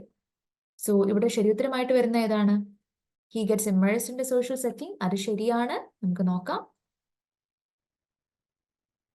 He gets immersed in the social setting and he observes the behavior of group members. അടുത്തത്, he listens to their conversation. ഇതും തെറ്റാണ്, which means option B is the right one. Okay, clear ആയല്ലോ? All right. അടുത്തത്, as mentioned in my first acquaintance with poets, which poet does William Hazlitt describe as the only person I ever knew who answered the idea of a man of genius? അതായത് അദ്ദേഹത്തിന്റെ my first acquaintance with poets എന്ന് പറയുന്ന വർക്കിൽ mention ചെയ്തതുപോലെ ഇദ്ദേഹം ഈ ഒരു poet which poet does William Hazlitt describe as the only person I ever knew who answered the idea of a man of genius? William ഹാസ്ലിറ്റിന്റെ ഈ ഒരു വർക്ക് പ്രകാരമായിട്ട് ഇദ്ദേഹം പറയുന്നത് പോലെ ഒരേ ഒരു വ്യക്തിയാണ് അദ്ദേഹത്തിന്റെ ഒരു ക്വസ്റ്റ്യൻ ഉണ്ട്, who answered the idea of a man of genius. ആ ഒരു മാൻ ഓഫ് ജീനിയസ് എന്ന് പറയുന്ന ആ ഒരു അദ്ദേഹത്തിന്റെ അന്വേഷണത്തിലുള്ള ഒരു ഉത്തരമായിട്ട് വന്നിട്ടുള്ളത് ആരാണ്? Coleridge, Wordsworth, Byron and Shelley. 4 options ഇവിടെ നൽകിയിട്ടുണ്ട്. ശരി ഉത്തരം എന്താണ്? ആലോചിച്ച് നോക്കൂ, ഇദ്ദേഹത്തെ സംബന്ധിച്ചിടത്തോളം കോളറിജ് ആയിരുന്നു ഒരു മാസ്റ്റർ ജീനിയസ് എന്ന് പറയുന്നത്. അദ്ദേഹത്തിന്റെ my first acquaintance with poets എന്ന് പറയുന്ന വർക്കിൽ ഇദ്ദേഹം ആക്ച്വലി കോളറിജുമായിട്ടുള്ള ഒരു സമാഗമത്തെ കുറിച്ച് ഇദ്ദേഹം പറയുന്നുണ്ട്. ഇദ്ദേഹത്തിനെ സംബന്ധിച്ചിടത്തോളം കോളറിജ് ഒരു ഡിസ്റ്റന്റ് മെഞ്ചർ ആയിട്ട് പ്രവർത്തിക്കുന്നതായിരിക്കും, പക്ഷേ later there was this requisite falling out. Alright, so കോളറിജിനെയാണ് ഇദ്ദേഹം സ്പെസിഫിക്കലി മെൻഷൻ ചെയ്തിരിക്കുന്നത്. അടുത്തത്, which one of the following essays holds that as a method realism is a complete failure? താഴെ പറഞ്ഞിരിക്കുന്ന ആളുകളുടെ ഈ ഒരു എസ്സേയിലൂടെയാണ് ഈ ഒരു കാര്യം പറഞ്ഞിരിക്കുന്നത്. അതായത് ഒരു മെത്തേഡ് എന്നുള്ള നിലയിൽ റിയലിസം ഒരു കംപ്ലീറ്റ് ഫെയിലിയർ ആയിരുന്നു. ആരുടെ വർക്കിലായിരുന്നു? 4 ഓപ്ഷൻസ് ഉണ്ട്. Virginia Woolf, the mark on the wall; Oscar Wilde, the decay of lying; D H. Lawrence, why the novel matters; Mary മക്കാർത്തിയുടെ മൈ കൺഫെഷൻ. ഏതാണ്? ഓസ്കർ വൈൽഡിന്റെ ദ ഡീകേ ഓഫ് ലൈങ്ങിലാണ് ഒരു മെത്തേഡ് എന്നുള്ള നിലയിൽ റിയലിസം ഒരു കംപ്ലീറ്റ് ഫെയിലിയർ ആണെന്ന് പറയുന്നത്. Okay, the decay of lying. So he was trying to get into the matter in the decay of lying. So ഈ ഒരു വർക്കിലൂടെ ഇദ്ദേഹം he was trying to assert that ഇത് ബേസിക്കലി ഒരു എസ്സേ കളക്ഷൻ ആണ്. അതിലൂടെ ഇദ്ദേഹം എന്താണ് അസേർട്ട് ചെയ്യാൻ ശ്രമിച്ചിട്ടുണ്ടായിരുന്നത്? ഒരു സോക്രറ്റിക് ഡയലോഗ് വേർഷനിലാണ്, എസ്സേ ആണ്. വിവിയനും സിറിലും തമ്മിൽ ഉള്ള ഒരു ടോക്കാണ്, whimsical and playful ആയിട്ടുള്ള ടോക്കാണ്. സോ ഇദ്ദേഹം അതിലൂടെ he was trying to talk a lot about art, like art never expresses anything but itself. All bad art comes from returning to life and nature and elevating them into ideas. Life imitates art. പിന്നെ lying is the proper aim of art. അങ്ങനെയുള്ള സംഭവങ്ങളൊക്കെ അതിൽ പറയുന്നുണ്ട്. അതുകൂടാണ്ട് മറ്റു ചില കാര്യങ്ങളും കൂടെ പറയുന്നുണ്ട്. സോ ദ ഡീകേ ഓഫ് ലൈങ്ങിൽ ഇങ്ങനെയുള്ള കുറച്ച് കാര്യങ്ങൾ പറയുന്നുണ്ട്. ആൻഡ് അതില് ഓസ്കർ വൈൽഡിന്റെ പ്രധാനപ്പെട്ട observation, decay of lying and observation എന്നുള്ളതാണ് പറഞ്ഞിരിക്കുന്നത്. അതില് വിവിയനും സിറിലും തമ്മിലുള്ള ഈ ഒരു ഡയലോഗ് ഇവിടെ പ്രസന്റ് ചെയ്യുന്നുണ്ട്. ആൻഡ് അവർ they are actually oddly sharing the names of both of his sons. Okay, അദ്ദേഹത്തിന്റെ 2 മക്കളുടെയും പേരാണ് അദ്ദേഹം ഇവർക്ക് കൊടുത്തിരിക്കുന്നത്. സോ ഇദ്ദേഹത്തിന്റെ ഈ ഒരു വർക്കിലൂടെ അദ്ദേഹം ആക്ച്വലി കൺവേ ചെയ്യുന്നത് എന്താണ്? റിയലിസത്തെക്കാൾ കൂടുതൽ റൊമാൻറ്റിസിസം, ട്രൂത്തിനോട് അല്ല, റൊമാൻറ്റിസൈസ് ചെയ്യുക, അതായത് ലൈയിങ്ങിനെ പ്രൊമോട്ട് ചെയ്യാണ്. സോ ഓസ്കറിന്റെ view of romanticism over realism is kept right here. So the second option is the right one. Okay. And Oscar വൈൽഡിനെ നിങ്ങൾക്കറിയാം, ഇദ്ദേഹം ഒരു സിഗ്നിഫിക്കൻ്റ് ആയിട്ടുള്ള ഒരു ഐറിഷ് പോയറ്റാണ്, പോയറ്റാണ്. ആൻഡ് ഇദ്ദേഹം ഒരുപാട് പ്രോമിനന്റ് ആയിട്ടുള്ള വർക്കുകൾ വന്നിട്ടുണ്ട്. The picture of Dorian Gray, കൂടാണ്ട് the decay of lying. His comic masterpieces ആയിട്ട് വരുന്നത് ഏതാണ്? ലേഡി വിൻറ്റർസ്മിയർസ് ഫാൻ, കൂടാണ്ട് the importance of being Earnest, how can you forget that, ഇങ്ങനെയുള്ള കുറച്ച് വർക്കുകളൊക്കെ വരുന്നുണ്ട്. ഓക്കെ, ഇദ്ദേഹത്തിന്റെ ഒരു അസംഷൻ, ഇദ്ദേഹത്തിന്റെ ഒരു പോപ്പുലർ ബിലീഫ് എന്ന് പറയുന്നത് ഒരിക്കലും ആർട്ട് അല്ല ലൈഫിനെ ഇമിറ്റേറ്റ് ചെയ്യുന്നത്, അതായത് ലൈഫ് ആർട്ടിനെയാണ് ഇമിറ്റേറ്റ് ചെയ്യുന്നത് എന്നുള്ള ഒരു കോൺസെപ്റ്റ് ആണ്. അതും ഈ ഡീകേ ഓഫ് ലൈങ് വന്നിട്ടുള്ള ഒരു പ്രധാനപ്പെട്ട ഒരു പ്രപ്പോസിഷൻ ആണ്. സോ ശരീരത്തിനും മറക്കരുത്, വിർജീനിയ വൂൾഫ്, ഓസ്കാർ വൈൽഡിന്റെ, ഫസ്റ്റ് വൺ അല്ല, ഓസ്കാർ വൈൽഡിന്റെ ഇത് ഡീകേ ഓഫ് ലിവിംഗ് ആണ് എന്ന് പ്രത്യേകം ഓർത്ത് വെക്കുക. ഓക്കെ, അടുത്ത question. Which of the following novels is structured into a poem of 990 lines, preceded by a foreword, followed by a commentary and an index? താഴെ പറയുന്ന വർക്കുകളിൽ ഏത് നോവലാണ് ഒരു പോം ഓഫ് 999, നമ്മൾ കടയിൽ പോകുമ്പോൾ വസ്ത്രം വാങ്ങുന്ന ഒരു കണക്ക് ഓർമ്മ വരുന്നല്ലേ, 9999 ലൈൻസ് ആണ് അതിലുള്ളത്. അതിലൊരു ഫോർവേഡ് ഉണ്ട്, ഒരു ആമുഖം ഉണ്ട്, അതിനുശേഷം ഒരു കമന്ററി ഉണ്ട്, പിന്നെ ഒരു ഇൻഡെക്സ് ഒക്കെ ഉണ്ട്. താഴെ പറയുന്ന വർക്കുകളിൽ ഏതിനാണ് ഇങ്ങനെ ഒരു സ്ട്രക്ചർ ഉള്ളതെന്നാണ് ചോദിക്കുന്നത്. 4 ഓപ്ഷൻസ് ഉണ്ട്. Rack time, pale fire, the inner side of wind and hourglass. Okay, ഏത് വർക്കിലാണ്? പേൽ ഫയറിനാണ്. പേൽ ഫയർ ആരുടെ വർക്കാണ്? വ്ളാഡിമിർ നാബക്കോവിന്റെ 1962 ഒരു നോവലാണ് പേൽ ഫയർ എന്ന് പറയുന്നത്. ഓക്കെ, അതൊരു 999 ലൈൻ പോമാണ്. ഈ ഒരു രീതിയിൽ ഇത് വളരെ പ്രശസ്തമാണ്. ഓക്കെ, അത് ആക്ച്വലി എഴുതിയിരിക്കുന്നത് ഒരു ഫിക്ഷണൽ പോയറ്റ് ആയിട്ടുള്ള ജോൺ ഷെയ്ഡ് ആണ്. ഓക്കെ, ജോൺ ഷെയ്ഡ് എന്നുള്ള ഒരു ഫിക്ഷണൽ പോയറ്റിന്റെ പേരാണ് ഇവിടെ കൊടുത്തിരിക്കുന്നത്. പക്ഷെ ഇത് ഇദ്ദേഹം pale fire written by fictional poet John Shade എന്നാണ് കൊടുത്തിരിക്കുന്നത്. അവിടെ ഒരു ലെങ്തി ആയിട്ടുള്ള ഒരു ഫോർവേഡ് ഉണ്ട്. ഓക്കെ, ലെങ്തി കമന്ററി ഉണ്ട്, കമന്ററി വരുന്നുണ്ട്, പിന്നെ ഒരു ഇൻഡെക്സും ഉണ്ട്. And that was written by Shade's neighbour and academic colleague Charles Kinbote. Charles Kinbote എന്ന് പറയുന്ന മറ്റൊരു ഫിക്ഷണൽ ക്യാരക്ടറാണ്. അവരൊക്കെ ഇതിലൊരു അൺറിലയബിൾ നെറേറ്റേഴ്സ് ആണ് വ്ളാഡിമിർ നബോക്കോവിന്റെ പെയിൽ ഫയറിൽ. Okay, so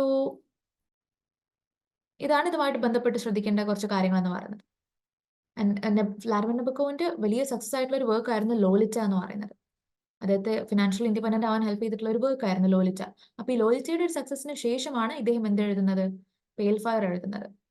okay, alright, so ഇതാണ് ഏതാണ്ട് ഇതിനെക്കുറിച്ച് മെൻഷൻ ചെയ്യാനുള്ളത്. So the exact answer was pale fire.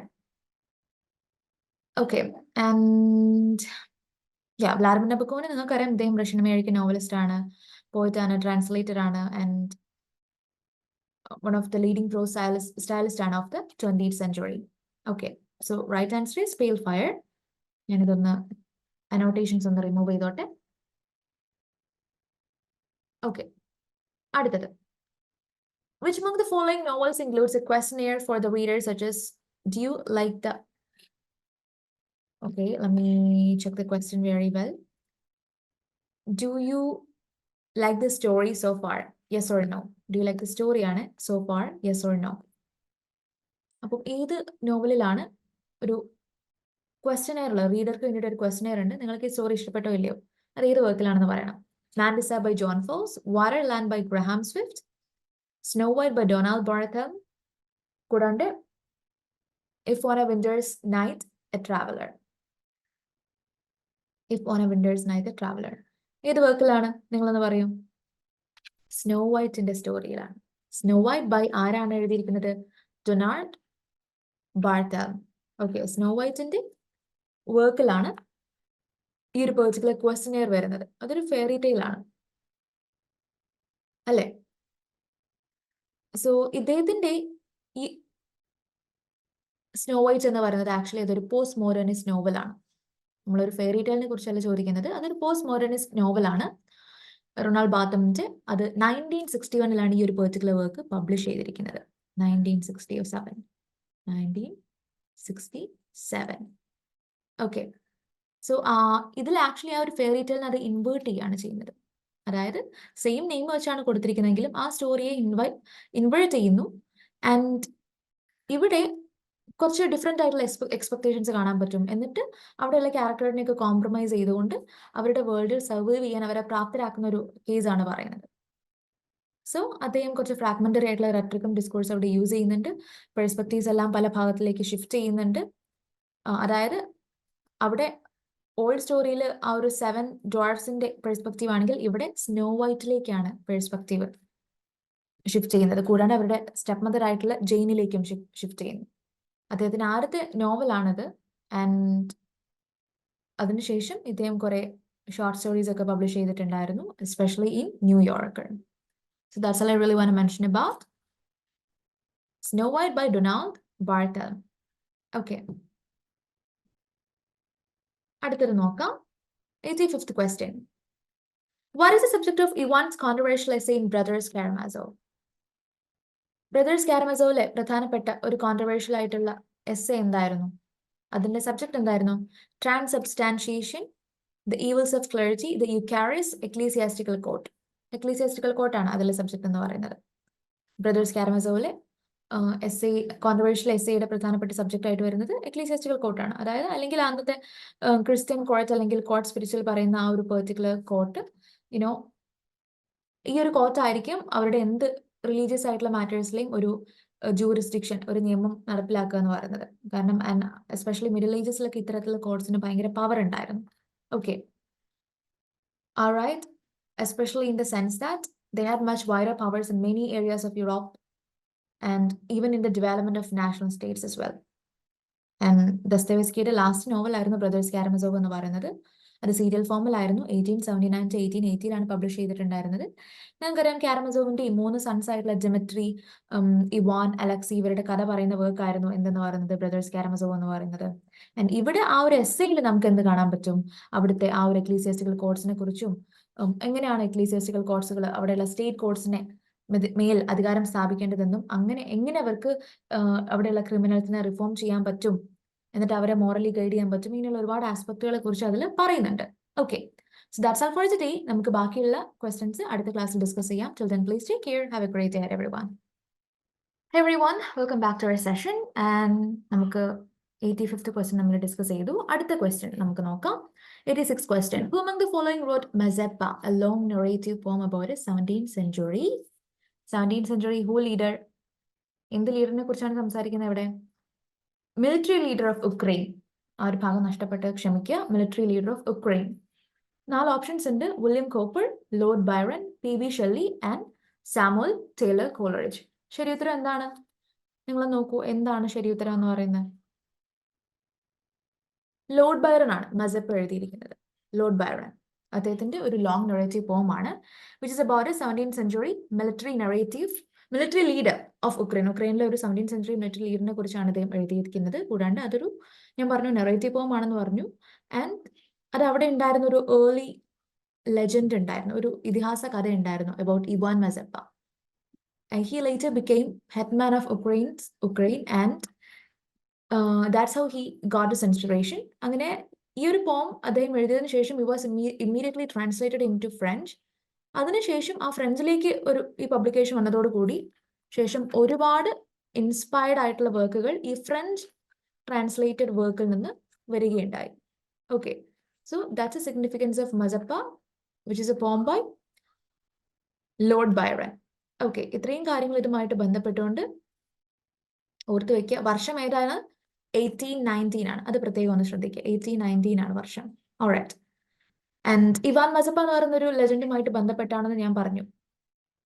Ivan സ്റ്റെപ്പാനോവിച്ച് മസെപ്പ എന്ന് പറയുന്ന ഒരു ഐതിഹാസികപരമായിട്ടുള്ള ഒരു ക്യാരക്ടർ, ലിവിങ് ക്യാരക്ടർ ആണ്, ഫിക്ഷണൽ അല്ല, ലിവിങ് ക്യാരക്ടർ ഉണ്ടായിരുന്നു. അദ്ദേഹം ഒരു ഉക്രൈനിയൻ മിലിറ്ററി പൊളിറ്റിക്കൽ ലീഡർ ആയിരുന്നു. അദ്ദേഹം അവിടുത്തെ ഹെഡ്മാൻ ആയിട്ട്, ഹെഡ്മാൻ എന്ന് പറഞ്ഞാൽ എന്താണ്? അവിടുത്തെ ഹെഡ് ഓഫ് സ്റ്റേറ്റ് ആണ്. അവിടുത്തെ ഹെഡ്മാൻ ആയിട്ട് അദ്ദേഹം പ്രവർത്തിച്ചിട്ടുണ്ടായിരുന്നു. ആൻഡ് അത്തരത്തിലൊരു വ്യക്തിയുടെ ലൈഫിനെ ആസ്പദമാക്കിയിട്ടാണ് അദ്ദേഹം ഈ ഒരു വർക്ക് എഴുതുന്നത്. ഓക്കെ, ആൻഡ് ഉക്രൈൻ്റെ ആ ഒരു ഇൻഡിപെൻഡൻസ് ഏതാണ്ട് 1991 അവർക്ക് ലഭിക്കുന്നത്. സോ അവര് പിന്നീട് മസെപ്പയുടെ ആ ഒരു ലെഗസി പിന്നീട് റീവിറ്റലൈസ് ചെയ്യുന്നുണ്ട് ഉക്രൈൻ്റെ ഇൻഡിപെൻഡൻസ് കിട്ടുന്നതോടുകൂടി. പിന്നെ ഈ ഒരു ഹീറോയെ അവർ സെലിബ്രേറ്റ് ചെയ്യുന്നൊക്കെ ഉണ്ട്. ഓക്കെ, സോ ഈ ഒരു പോയത്തില് യങ് ആയിട്ടുള്ള മസെപ്പയ്ക്ക് ആക്ച്വലി ഒരു പോളിഷ് കൗണ്ടസ് ആയിട്ടുള്ള തെരേസയുമായിട്ടൊരു ലവ് അഫെയർ ഒക്കെ ഉണ്ട്. അദ്ദേഹം കിങ് ജോൺ സെക്കൻഡ് കാസിമിർ വാസയുടെ കോർട്ടിൽ ഒരു പേജ് ആയിട്ട് സെർവ് ചെയ്യുന്ന സമയത്തായിരുന്നു ഇത്. പക്ഷേ കൗണ്ടസ് അതേസമയം കുറച്ചും കൂടെ ഓൾഡർ ആയിട്ടുള്ള ഒരു കൗണ്ടിനെ മാരി ചെയ്തിരുന്നൊരു സമയമായിരുന്നു. സോ ആ കൗണ്ട് പിന്നീട് ഈ ഒരു അഫെയർ അറിയുന്നു. അദ്ദേഹം പിന്നീട് മസെപ്പയെ എന്ത് ചെയ്യുന്നു, പണിഷ് ചെയ്യുന്നത് എങ്ങനെയാന്ന് വെച്ചാൽ മസെപ്പയെ അദ്ദേഹം ഒരു നേക്കഡ് ആയിട്ട് കിടത്തിക്കൊണ്ട് ഒരു വൈൽഡ് ഹോഴ്സിൽ അദ്ദേഹം കെട്ടിയിട്ടിരിക്കുകയാണ്. എന്നിട്ട് ആ ഹോഴ്സിനെ അദ്ദേഹം അഴിച്ചു വിട്ടിരിക്കുകയാണ്. സോ ഈ ഒരു പോയിന്റിന്റെ ബൾക്കിലും ഈ ഒരു ട്രമാറ്റിക് ജേർണിയാണ് ഡിസ്കസ് ചെയ്യുന്നത്. സോ അതുകൊണ്ട് തന്നെ ഈ ഒരു poem has actually this poem has been praised for its vigour of style and its sharp realisation of feelings of suffering and endurance. Okay, alright, that's it about question number 86. അടുത്ത question നോക്കാം. ശരി ഉത്തരം Lord Byron. Alright, മറക്കരുതേ. അടുത്ത question നോക്കാം. Which British administrator sought to make everything as English as possible in a country which resembles England in nothing, as recorded by Thomas Munro? ഏത് British administrator ആണ് to make everything as English as possible in a country which resembles English in nothing? അതായത് ഇംഗ്ലണ്ടിനെ പോലെ ഒരു തരത്തിലും ഛായ ഇല്ലാത്ത ഒരു കൺട്രിയെ എല്ലാം കൊണ്ടും ഇംഗ്ലീഷ് ആക്കാൻ നോക്കിയിരിക്കുന്ന അങ്ങനെ ഒരു ചിന്ത ഉണ്ടായിരുന്ന, അല്ലെങ്കിൽ അത്തരത്തിലൊരു ആറ്റിറ്റ്യൂഡ്, ഒരു നിർദ്ദേശം വെച്ചിരുന്ന ബ്രിട്ടീഷ് അഡ്മിനിസ്ട്രേറ്റർ ആരാണ്? തോമസ് മൺറോയാണ് ഈ ഒരു കാര്യം റെക്കോർഡ് ചെയ്തിരിക്കുന്നത്, ഈ ഒരു കോട്ട് റെക്കോർഡ് ചെയ്തിരിക്കുന്നത്. അത് ആരെ കുറിച്ചാണ് പറയുന്നത്? Lord Bentinck, Lord Hastings, Lord Cornwallis, Lord Wellesley. ആരെ കുറിച്ചാണ് ഇവിടെ ഈ പറഞ്ഞു വരുന്നത്? ലോർഡ് കോൺവാലിസിനെ കുറിച്ചാണ്. അപ്പം ഏതാണ്ട് ഒരു 12 സെപ്റ്റംബർ 1786 ലോർഡ് കോൺവാലിസ് എന്ത് ചെയ്യുന്നുണ്ട്? ഗവർണർ ജനറൽ ആയിട്ട് അദ്ദേഹം ബംഗാളിന്റെ Fort William he became the Governor General of Bengal. അപ്പോൾ ആ ഒരു സമയത്ത് ഇദ്ദേഹം അതിനുശേഷം ബ്രിട്ടീഷ് ഇന്ത്യയുടെ കമാൻഡർ ഇൻ ചീഫ് ആയിട്ടും ഇദ്ദേഹം അധികാരം ഏൽക്കുന്നുണ്ട്. ഇദ്ദേഹമാണ് പിന്നീട് ഇത്തരത്തിലൊരു ഗോള് തനിക്കുണ്ടെന്ന് ഇദ്ദേഹം ഡിക്ലെയർ ചെയ്യുന്നത്. സോ തോമസ് മൺറോ ആണ് ഇദ്ദേഹത്തിന്റെ ഈ ഒരു കോഡ്സുകൾ എക്സാക്ട്ലി റെക്കോർഡ് ചെയ്യുന്നത്. സോ ഇദ്ദേഹത്തിനെ സംബന്ധിച്ചിടത്തോളം ഒരു തരത്തിലും ഇംഗ്ലീഷുമായിട്ട് ചായില്ലാത്ത ഈ ഒരു കൺട്രി എല്ലാം കൊണ്ടും ഇംഗ്ലീഷ് ആക്കി തീർക്കുക എന്നുള്ളതാണ് ഞങ്ങളുടെ ഉദ്ദേശം എന്നുള്ള ഒരു ഗോൾ ഇദ്ദേഹം പറയുന്നത്. ഓക്കെ, ഇത് പ്രത്യേകമായിട്ട് ശ്രദ്ധിക്കുക. അടുത്ത question. 88. Who among the following was the first director of the Central Institute of English and Foreign Languages, Hyderabad? അതായത് ഇംഗ്ലീഷ് ആൻഡ് ഫോറിൻ ലാംഗ്വേജ് യൂണിവേഴ്സിറ്റിയുടെ EFL യൂണിവേഴ്സിറ്റിയുടെ ആദ്യത്തെ ഡയറക്ടർ ആരാണെന്നാണ്. നമ്മൾ പ്രതീക്ഷിക്കാത്തൊരു ലെവലിലുള്ള ഒരു ചോദ്യമാണ്. നമ്മുടെ ഇന്ത്യയിലുള്ള സുപ്രധാന ഇംഗ്ലീഷ് യൂണിവേഴ്സിറ്റിയുടെ ഡയറക്ടേഴ്സ്, അതിൻ്റെ ചീഫ് അമരത്തിരിക്കുന്ന ആളുകളെ ഒന്ന് അറിഞ്ഞിരിക്കണം. അപ്പോൾ 4 ഓപ്ഷൻസ് ഉണ്ട്. Professor VK Gokak, professor CD Narasimhaiah, professor CJ Daswani, professor KRS Iyengar. ശരി ഉത്തരം ഏതാണ്? ശരി ഉത്തരം VK ഗൗകക് ആണ്. ഇനി അതുമായിട്ട് ബന്ധപ്പെട്ടുള്ള കുറച്ച് കാര്യങ്ങൾ ഞാൻ പറയാം. VK ഗൗകക് ആണ്. ഈ EFL university Hyderabad actually 1958 found ചെയ്തിരിക്കുന്നത്. 1958. Okay, alright. അത് ആക്ച്വലി തുടങ്ങുന്ന സമയത്ത് ഇത് സെൻട്രൽ ഇൻസ്റ്റിറ്റ്യൂട്ട് ഓഫ് ഇംഗ്ലീഷ് ആയിരുന്നു. സെൻട്രൽ ഇൻസ്റ്റിറ്റ്യൂട്ട് ഓഫ് ഇംഗ്ലീഷ്, അതായത് CIE ആയിരുന്നു. അത് അദ്ദേഹം പണ്ഡിറ്റ് ജവഹർലാൽ നെഹ്റു ഇത് ലോഞ്ച് ചെയ്യുന്ന സമയത്ത്, ആ സമയത്ത് VK ഗൗകക് ആയിരുന്നു ഫസ്റ്റ് ഡയറക്ടർ എന്ന് പറയുന്നത് ഈ ഒരു സെൻട്രൽ ഇൻസ്റ്റിറ്റ്യൂട്ട് ഓഫ് ഇംഗ്ലീഷിന്റെ ആൻഡ് ഫോറിൻ ലാംഗ്വേജസ്. ഇപ്പോൾ അത് EFL ആയിട്ട് മാറി. ഓക്കെ, സോ ഈ VK ഗൗകക് അവിടുത്തെ അന്നത്തെ പോപ്പുലർ റൈറ്റേഴ്സ് ആയിരുന്നു, എസ്പെഷ്യലി കന്നഡ ലാംഗ്വേജിലുള്ള. ആൻഡ് ഇദ്ദേഹം ഇംഗ്ലീഷിലുള്ള ഒരു സ്കോളറും കൂടിയായിരുന്നു, as well as in Kannada literature too. Okay, that's all I really want you guys to remember regarding this question. അടുത്ത ക്വസ്റ്റ്യനിലേക്ക് കടക്കാം. Just a minute. Okay. 89 questions. Which one of the following best explains the term paralanguage? Paralanguage-നെ ഏറ്റവും നന്നായിട്ട് explain ചെയ്യുന്ന ഏതാണെന്ന് നിങ്ങൾ പറഞ്ഞു തരാം. ഓക്കെ, ഇവിടെ 4 ഓപ്ഷൻസ് നമുക്ക് കാണാൻ പറ്റും. The way in which people mask what they mean by the words they use, the way in which people show what they mean other than by the words they use, the ways in which words carry meanings unintended by the speaker, the ways in which the silence underlying speech communicates wrong meanings. എന്തുകൊണ്ട് ഉദ്ദേശിക്കുന്നത്? എങ്ങനെയാണോ ആളുകൾ mask ചെയ്യുന്നത്, അതായത് അവർ എന്താണോ ആ വാക്കുകൾ കൊണ്ട് ഉദ്ദേശിക്കുന്നത്, ആ മീനിങ് അവർ എങ്ങനെയാണോ മാസ്ക് ചെയ്യുന്നത്, അതിനാണ് പാരലാംഗ്വേജ് എന്ന് പറയുന്നത്. അടുത്തത് the ways in which people show what they mean other than by the words they use. അവർ യൂസ് ചെയ്യുന്ന വേർഡ്സിനേക്കാൾ കൂടുതലും ആക്ഷനിലൂടെ കാണിക്കുന്നത്. മറ്റൊന്ന് സ്പീക്കർ ഉദ്ദേശിച്ചിട്ടുള്ള അല്ലാത്ത മീനിങ് നമ്മൾ ആ വേർഡ്സിൽ ക്യാരി ചെയ്യുന്നു. മറ്റൊന്ന് silence underline speech communicates wrong meanings. ആ സ്പീച്ചിൽ വരുന്ന സൈലൻസ് ചില തെറ്റായിട്ടുള്ള റോങ് ആയിട്ടുള്ള മീനിങ്സ് എന്ത് ചെയ്യുന്നു, കമ്മ്യൂണിക്കേറ്റ് ചെയ്യുന്നു. അത്തരത്തിലൊരു സംഭവം. അപ്പൊ എന്താണ് ശരിയുത്തരമായിട്ട് വരുന്നത്? നിങ്ങളൊന്ന് പറയൂ, എന്തായിരിക്കും ശരിയുത്തരമായിട്ട് വരുന്നത്? I want you guys to answer. Correct answer എന്താണ്? The ways in which people show what they mean other than by the words they use. Okay, കാരണം നിങ്ങൾക്കറിയാം പാരലാംഗ്വേജ് എന്ന് പറഞ്ഞാൽ എന്താണ്? It's A study of non verbal quiz of voice. അപ്പൊ അതിനർത്ഥം എന്താണ്? വാക്കുകളിൽ ഉപയോഗിക്കുന്നതിനേക്കാൾ കൂടുതൽ എന്ത് മറ്റ് മീനിങ്സ് ആണ് അവർ യൂസ് ചെയ്യുന്നത് എന്നുള്ളതാണ്. അപ്പോൾ അതിൽ പ്രധാനമായിട്ടും ഈ അക്കൗസ്റ്റിക് പ്രോപ്പർട്ടീസ് ആണ്, ലൈക്ക് ടോൺ, പിച്ച്, ആക്സെന്റ്. അത് നമ്മൾ പ്രോസഡി എന്ന് പറയും. അപ്പം അതിനൊരു മറ്റൊരു നോൺ വെർബൽ ക്യൂ, ഒരു എൻറ്റയർ ഡിഫറെന്റ് മീനിങ് തന്നെ അതിന് പറയാൻ പറ്റും. ഹൗ ആർ യു എന്ന് പറയുന്നതും ഹൗ ആർ യു എന്ന ഒരു അർത്ഥം വെച്ച് പറയുന്നതും എന്തോ എനിക്കിട്ട് എന്തോ തരികയാണല്ലോ എന്നൊക്കെ പറയാമല്ലോ, അതുപോലെ പറയുന്നതും നല്ല വ്യത്യാസമുണ്ട് അല്ലെ? സോ ആ ഒരു ഡിഫറൻസ് നമുക്ക് ഇവിടെ കാണാൻ സാധിക്കും. Okay, so what's the right answer? Option B is the right answer. Alright, നമുക്ക് അടുത്ത ക്വസ്റ്റ്യനിലേക്ക് പോവാം. Which of the following lines of T.S. Eliot is used by Anita Desai as the epigraph for her novel Baumgartner's Bombay? അവരുടെ പ്രസിദ്ധമായിട്ടുള്ള വർക്കാണ് ബോംഗാർട്ട്നേഴ്സ് ബോംബെ. അവരുടെ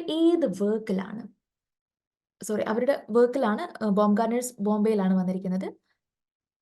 T.S. Eliotന്റെ ഏത് lines ആണ് അതിൽ എപ്പിഗ്രാഫ് ആയിട്ട് എടുത്തിരിക്കുന്നത്? ഓക്കെ, നോക്കാം. I will show you fear in a handful of dust. Wastelanditeyaano. In my beginning is my end. East Cokerleyaano. Humankind cannot bear very much reality. Burn not onlyano. അതോ I have measured out my life with coffee spoons? അത് ഏതിലാണ്? Love song of J പ്രൂഫ്രോക്ക് അല്ലെ? So ഇതിൽ ഏതാണ് ശരി ഉത്തരം എന്ന് പറയുന്നത്? യെസ്, അനിത ദേശായിയുടെ ബോംഗാർണേഴ്സ് ബോംബെയിലേക്ക് എടുത്തിരിക്കുന്ന ലൈൻ എന്ന് പറയുന്നത് ഈസ്റ്റ് കോക്കറിൽ നിന്നുള്ള in my beginning is my end എന്ന് പറയുന്ന ലൈൻസ് ആണ്. ഇപ്പൊ ബോംഗാർണേഴ്സ് ബോംബെ ഒരുപക്ഷെ നിങ്ങൾക്ക് അറിയാവുന്ന വർക്ക് ആയിരിക്കും. അവരുടെ ഹോളോകാസ്റ്റ് എറയെ കുറിച്ച് പറയുന്ന ഒരു ക്ലാസിക് നോവലാണ്. ആൻഡ് അന്നത്തെ ആ ഒരു വോറും അതിന്റെ എക്സൈലും സംബന്ധിച്ചിട്ടുള്ള ഒരുപാട് പ്രധാനപ്പെട്ട കാര്യങ്ങൾ അതിൽ വരുന്നുണ്ട്.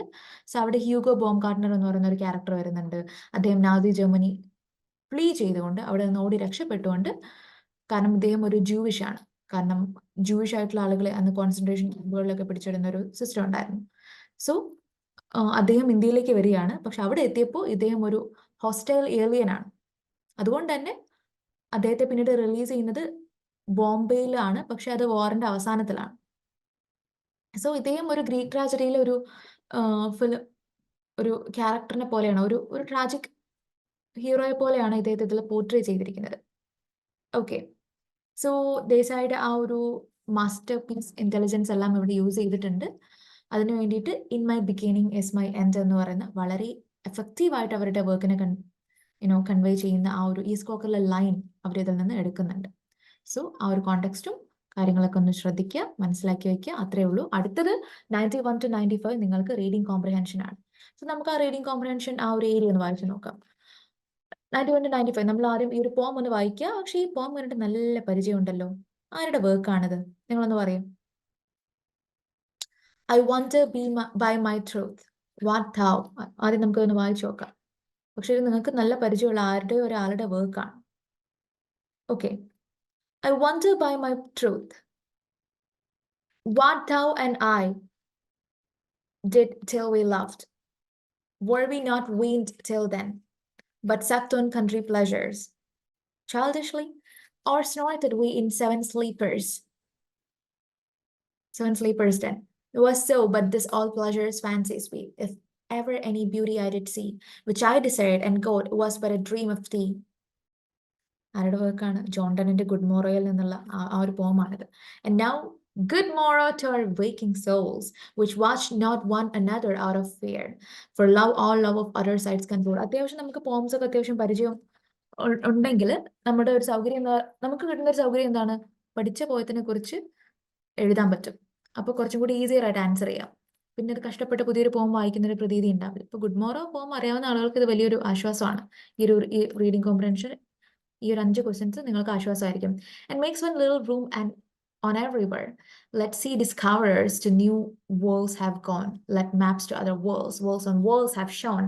Let us possess one world which hath one and is one. My face in thine eye, thine in mine appears. And true plain hearts do in the faces rest. Where can we find two better hemispheres, without sharp north, without declining west? Whatever dies was not mixed equally. If our two loves be one, or thou and I love so alike, that none do slacken, none can die. വളരെ beautiful ആയിട്ടുള്ളൊരു പോമാണ്. അദ്ദേഹം ഇതിൽ എന്താ പറയുന്നത്? എങ്ങനെയാണ് അദ്ദേഹം തന്റെ ബിലവ്ഡും they used to meet each other with his beloved in his arms till we loved, were we not weaned till then? Then the ചോദിക്കുന്നത് you were in my arms, and he realizes that how empty his life was before. So, and he even considers that phase of their lives to be as meaningless as the one spent in slumber by the 7 sleepers of Iphias in the den. അങ്ങനെയുള്ള കുറച്ച് allusions ഒക്കെ ഇതിൽ വരുന്നുണ്ട്. It's A very interesting പോം. അതുമായിട്ട് ബന്ധപ്പെട്ടുള്ള questions നോക്കാം. Which among the following is not true according to the poem? The good morrow. Love is an awakening of the soul. Lovers' devotion to each other wins them immortality. Love creates its own world to explore. Love dies in the eyes of the poet's lover. ഇതിന്റെ ശരിയുത്തരം എന്താണ് വരുന്നതെന്ന് അറിയാം? എന്തായിരിക്കും വരുന്നത്? You guys write answer. ഈ ഒരു പോം കൃത്യമായിട്ട് വായിച്ചു നോക്കിയിട്ട് നമുക്ക് എന്ത് മനസ്സിലാവുന്നു? Love is an awakening of the soul ആണോ? Lovers devotion to each other wins them immortality ആണോ? അതോ Love creates its own world to explore ആണ്. അതോ love dies in the eyes of the poet's lover ആണ്? ശരി ഉത്തരം ഏതാണ്? Love dies in the eyes of the poet's lover. ശരിയല്ലാത്തതാണ് ചോദിക്കുന്നത്. ശരിയല്ലാത്തത്.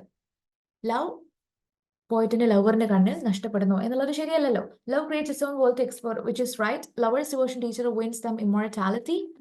ശരിയാണ്. Love is an awakening of the soul considering the case of good morrow. Okay, because ഇവിടെ പറയുന്നത് എന്താണ്? പണ്ടത്തെ കാലത്ത് he was yet to discover love, so he would make up for that emptiness by indulging in other pleasures. പക്ഷേ now ഇപ്പോൾ അദ്ദേഹത്തിന് love എന്താണെന്ന് മനസ്സിലായതോടുകൂടി he realises that those pleasures were very artificial. Love is the superior one. So you know അദ്ദേഹം പണ്ടൊരു child ആയിരുന്നു, അതുകൊണ്ട് അദ്ദേഹം ഒരുപാട് മെറ്റീരിയലിസ്റ്റ് പ്ലഷേഴ്സിലാണ് എൻഗേജ്ഡ് ആയി പോയത്. Now that he is N adult or now he has entered the real world, so ഇപ്പോഴാണ് ഇദ്ദേഹത്തിന് റിയൽ ബ്യൂട്ടി കാണുന്നത്. പക്ഷേ ഇപ്പോൾ അദ്ദേഹത്തിന് ചിന്തിക്കുമ്പോൾ അതല്ല അദ്ദേഹത്തിന്റെ ബിലൗഡിന്റെ റിഫ്ലക്ഷൻ ആണ് എന്ന് പറയുന്നുണ്ട്. And for him she was like a beautiful dream which was turned into reality. Dream of thee and now good morrow to our waking souls എന്താ പറയുന്നത്. ആൻഡ് നൗ ഇതിൽ ഒരുപാട് ഫിഗർ ഓഫ് സ്പീച്ചുകളൊക്കെ വരുന്നുണ്ട്. എപ്പാനിയലിപ്സിസും സിങ്കോപ്പും ഒക്കെ വരുന്നുണ്ട്. ലൈക്ക് ഇറ്റ് വാസ് എന്ന് പറയുന്നത് എന്താണ്? സിങ്കോപ്പി എന്ന് പറഞ്ഞാൽ എന്താണ്? ആൽഫബറ്റിനെ എമിറ്റ് ചെയ്ത് കളയുക. ഇറ്റ് വാസ് എന്നുള്ളത് മുഴുവനായിട്ട് യൂസ് ചെയ്യാണ്ട് ഇറ്റ് വാസ് എന്നല്ല കൊടുത്തിരിക്കുന്നത്. അതാണ് സിങ്കോപ്പി എന്ന് പറയുന്നത്. ഓക്കെ, പിന്നെ അതിനുശേഷം എന്ത് പറയുന്നുണ്ട്? അടുത്ത സ്റ്റാൻസയിൽ എന്ത് പറയുന്നുണ്ട്? Now good morrow to our waking souls. ആ ഒരു ഭാഗം എത്തുമ്പോൾ ഇപ്പൊ നമ്മുടെ ലൈഫിന്റെ ഒരു പുതിയ ഫേസ് വെൽക്കം ചെയ്തുകൊണ്ടിരിക്കുകയാണ്. And I met you my beloved and now he is actually shedding light on the bliss which is actually enveloping both of us എന്ന് അദ്ദേഹം പറയുന്നു.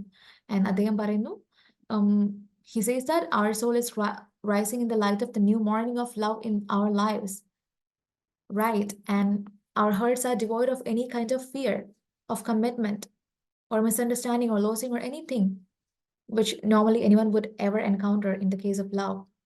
And our presence in each other's life means, what does it mean? So much to them that nothing catches their attention anymore. Okay. Nothing catches their attention anymore. Nothing else catches their attention anymore.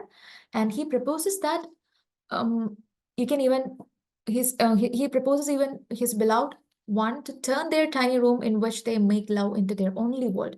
Let this be our only world. And he says that he does not care how much about the sea. Discoverers expand the boundaries of the world with their discoveries. അതായത് കടലൊക്കെ താണ്ടി കുറെ പുതിയ രാജ്യം കാണാൻ പോകുന്നവരൊക്കെ അങ്ങ് പോയിക്കോട്ടെ. But let this be our home. During those times when maritime discoveries were given most importance. അപ്പോൾ Gulliver's ട്രാവൽസിലൊക്കെ നിങ്ങൾക്ക് അറിയുന്നത് പോലെ ഭയങ്കരമായിട്ട് യാത്രയൊക്കെ നടത്തി അത് ഒരു സീ അഡ്വഞ്ചർ. നമ്മൾ ഈ മറ്റ് വർക്ക്സുകളിലും കാണുന്നത് പോലെ, ഏത് വർക്കിൽ യൂലീസസിലൊക്കെ കാണുന്ന പോലെ adventure was a great thing. So അതിന്റെ ഒരു കോണ്ടെക്സ്റ്റിലാണ് പറയുന്നത്. So let this be our only home because my only home is you എന്ന് അദ്ദേഹം പറയുന്നു. പിന്നെ അദ്ദേഹം എന്ത് പറയുന്നു? My face in thy eye, thine in mine appears. ഇതിൽ അദ്ദേഹം എന്താ പറയുന്നത്? Let's love each other truly, let's be together forever, let's rejoice each other by looking in each other's eyes എന്നൊക്കെ അദ്ദേഹം പറയുന്നു. And our faces will be like two hemispheres എന്ന് പറയുന്നുണ്ടല്ലേ. 2 ഹെമിസ്ഫിയേഴ്സിന്റെ ഒരു കാര്യം ഇവിടെ മെൻഷൻ ചെയ്യുന്നുണ്ട്. But without north and south. And they will be together and love faithfully, even death cannot separate them. അല്ലെ? അപ്പൊ അത്തരത്തിലുള്ള ഒരു മികച്ചൊരു ലവ് ആയിരിക്കും നമ്മുടേത് എന്നുള്ള കാര്യങ്ങളൊക്കെ ഇവിടെ പറയുന്നുണ്ട്. ഇനി നമുക്ക് ഇത് പ്രകാരം നോക്കുകയാണെങ്കിൽ നമ്മുടെ ശരിയായിട്ടുള്ള ഉത്തരം എന്താണ്? Love is actually an awakening of soul. Of course, yes. Lovers' devotion to each other wins them immortality. That's yes. Love creates its own world to explore. That's yes. Love dies in the eyes of the poet's lover, which is wrong. So ഇവിടെ ശരിയല്ലാണ്ട് വരുന്നത് ഇതാണ്. So that's the right answer. Okay, അടുത്തത്. Who is the speaker in the poem? A mad woman, an anonymous lover, a child prodigy, a widower. ഇതിൽ ആരാണ് നമ്മുടെ speaker? ആരാണ്? He is actually ഒരു ചൈൽഡ് പ്രോഡിജി. ഒരു ചൈൽഡ് പ്രോഡിജിയാണ് ഇവിടുത്തെ speaker എന്ന് പറയുന്നത്. അപ്പൊ അദ്ദേഹത്തിന്റെ ആ ഒരു പണ്ടത്തെ ചൈൽഡ്ഹുഡ് അദ്ദേഹം എങ്ങനെയായിരുന്നു, ഇവരെ മീറ്റ് ചെയ്യുന്നതിന് മുമ്പ് എങ്ങനെയായിരുന്നു, ഇങ്ങനെയുള്ള കാര്യങ്ങളൊക്കെ ഇതിൽ പറയുന്നുണ്ട്. So it's A child prodigy. അടുത്തത് നെക്സ്റ്റ് ക്വസ്റ്റ്യൻ. കാരണം അത് എവിടെ വ്യക്തമാണ് നമുക്ക് നോക്കാം. ഓക്കെ, ഞാൻ അനോട്ടേഷൻ സ്റ്റോപ്പ് ചെയ്തോട്ടെ.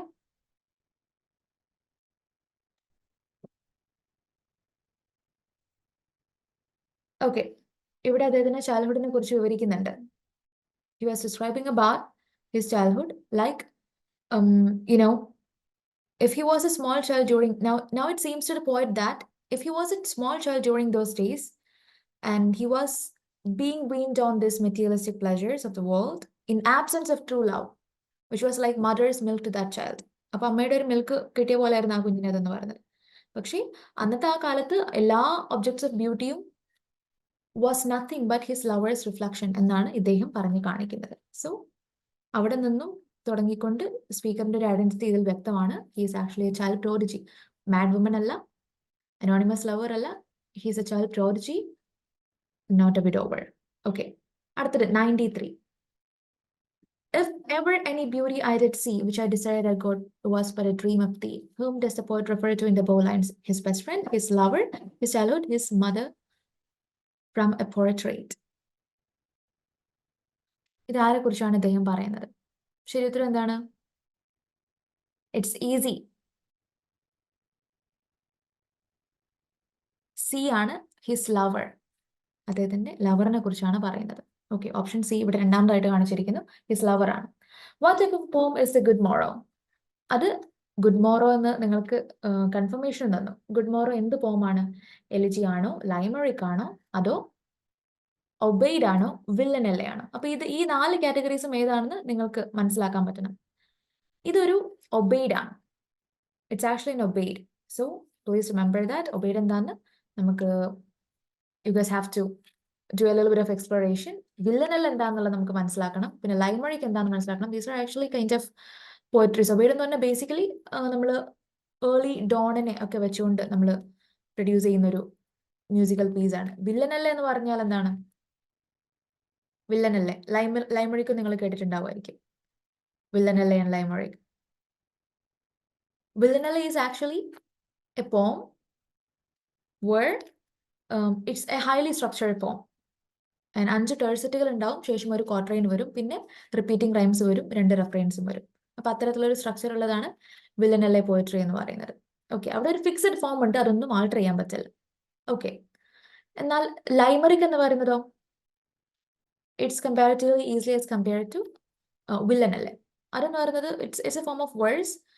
ആൻഡ് ഇവിടുത്തെ ഒരു പ്രത്യേകത എന്ന് പറയുന്നത് there is this combination with a refrain.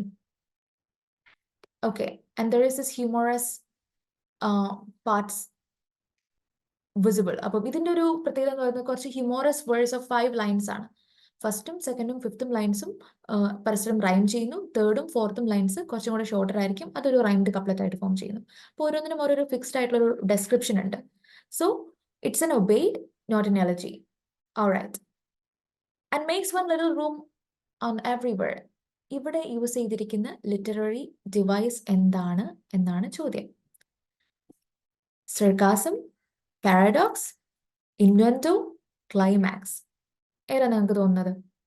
Watts the right answer? Sarcasm, paradox, innuendo and climax. ആ ഒരു ഭാഗം നമുക്കൊന്ന് പ്രത്യേകമായിട്ടൊന്ന് വായിച്ചാൽ, because I believe that's very important. Okay, ശരി ഉത്തരം ഇതൊരു പാരഡോക്സ് ആണ്. നമുക്ക് എല്ലായിടത്തും ഒരു ലിറ്റിൽ റൂം ഉണ്ടാക്കാം. Which means let's create a world everywhere for our own self.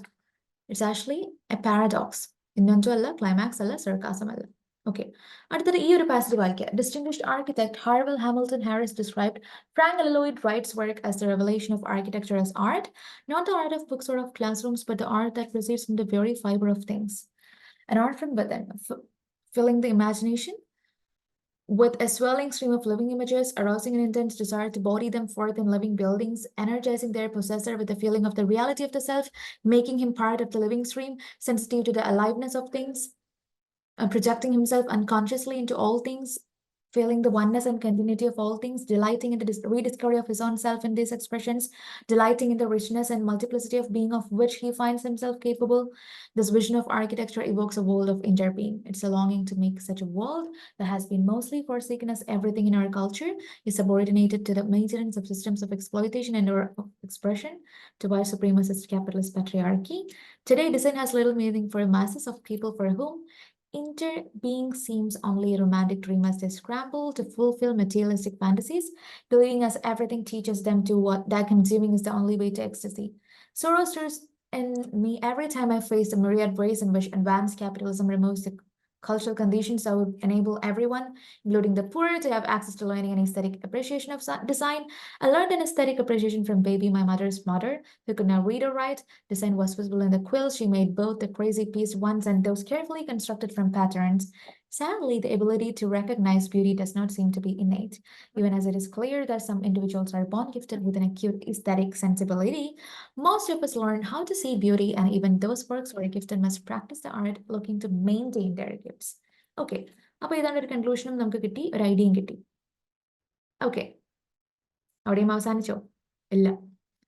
When I wander around the West Village and enter shops selling to those who are well off the artifacts that were once in lower middle class and middle class homes, I think about the way in which class often over-determines our relationship to design. It is hard to imagine that as late as the 50s, it was still possible for families without much money to own an exquisitely designed chair or table. Today, there is no design for everybody. Design is primarily for those who can afford it and are the people who are taught to think about aesthetics. Simply because people have money does not mean they will have an eye for a design. There is an everyday pedagogy of design in our culture. Its lessons are brought to those of us with class privilege who know the right magazines to look at, the right stores to go, the best designers to hire. Many popular magazines throw a map for those who want to know where to go to buy well-made, beautifully designed objects. Once again, I ponder how the artifacts that are more likely to be in poor and lower class homes these days are bereft of design and artistry, such as the cheap chairs that are not real wooden that easily fall apart from too much use. Sometimes in those high-priced stores, I see skillfully designed artifacts that were in our working class home. We did not value them because our desiring minds were already reaching for the next materialistic status symbol. But design a happening life എന്ന് പറയുന്ന bell ഹുക്സിന്റെ ഒരു വർക്കിൽ നിന്നുള്ള ഒരു except ആണ് ഈ തന്നിരിക്കുന്നത്. ഇനി ഇവിടെ നിങ്ങൾ കണ്ടുപിടിക്കേണ്ടത് what's the word used in the essay to denote the connection and interdependence of living and non-living things? Multiplicity, interbeing, aliveness, oneness. An answer ചെയ്ത് നോക്കൂ. ഇന്റർഡിപെൻഡൻസും കണക്ഷനും കാണിക്കുന്ന ആ ഒരു എക്സാക്ട് വേർഡ് എന്താണ്? ശരി ഉത്തരം ഇന്റർബീങ് ആണ്. ഇന്റർബീങ് ആണ് ഇവിടെ യൂസ് ചെയ്തിരിക്കുന്നത്. ഓക്കെ, അടുത്തത്. What did the writer learn from her grandmother? How to make quilts, the importance of lower middle class artifacts, aesthetic appreciation, none of the above. ശരി ഉത്തരം എന്താണ്? നേരത്തെ നമ്മൾ പറഞ്ഞു കഴിഞ്ഞതാണ് aesthetic sensibility അല്ലെ, aesthetic appreciation ആണ് പറയുന്നത്. So option C is the right answer. അടുത്തത്. What has become a determinant factor in our relationship with design? Gender, aesthetic sense, availability, class. ഡിസൈനുമായിട്ടുള്ള നമ്മുടെ റിലേഷൻഷിപ്പിനെ എന്താണ് നിർണ്ണയിക്കുന്നത്? നമ്മുടെ എസ്തെറ്റിക് സെൻസ് ആണോ? അല്ല. ഇവിടെ നമ്മുടെ പുവർ ആൻഡ് ലോവർ ക്ലാസ് എന്നൊക്കെ പറഞ്ഞുകൊണ്ട് ഇത് നമ്മൾ മൊത്തം വായിക്കുമ്പോൾ അനലിറ്റിക്കലി നമ്മൾ ഡിറൈവ് ചെയ്യുന്ന കൺക്ലൂഷൻ ആണ്. അതായത് പുവർ ആൻഡ് ലോവർ ക്ലാസ്സിലുള്ള ഇത് കുറച്ചും കൂടെ ചീപ്പർ ആയിരിക്കും, എന്നാൽ ഹൈ പ്രൈസ്ഡ് ആയിട്ടുള്ളത് വർക്കിംഗ് ക്ലാസ് ഹോമിൽ ഉള്ളതെന്ന് പറയുന്നത് നമ്മൾ വാല്യൂ ചെയ്യില്ല. കാരണം ഇതൊക്കെ പറഞ്ഞുകൊണ്ട് അവർ എന്താണ് ബേസിക്കലി ഉദ്ദേശിക്കുന്നത്? It's A class thing.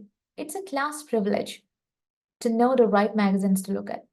അല്ലെ, നമ്മുടെ ബഡ്ജറ്റ് മാത്രമല്ല, it's actually all about the class. So the right answer is class. What's the main argument in the essay? എന്താണ് അതിൽ പറയുന്ന മെയിൻ ആർഗ്യുമെന്റ് എന്താണ്? Common people are behind materialistic goods. Capitalist society has destroyed the idea of design. Capitalist culture made design unaffordable to common people. Common people lack aesthetic sense. ഇവിടെ പ്രധാന പ്രശ്നമായിട്ട് പറയുന്നത് എന്താണ്? Capitalistic culture എന്ത് ചെയ്തിട്ടുണ്ട്? Common പീപ്പിളിന് unaffordable ആക്കി മാറ്റിയിട്ടുണ്ട് ഡിസൈനുകളൊക്കെ. Okay, so which means if anything is in the right design, it will be definitely unaffordable to the poor or the lower class people.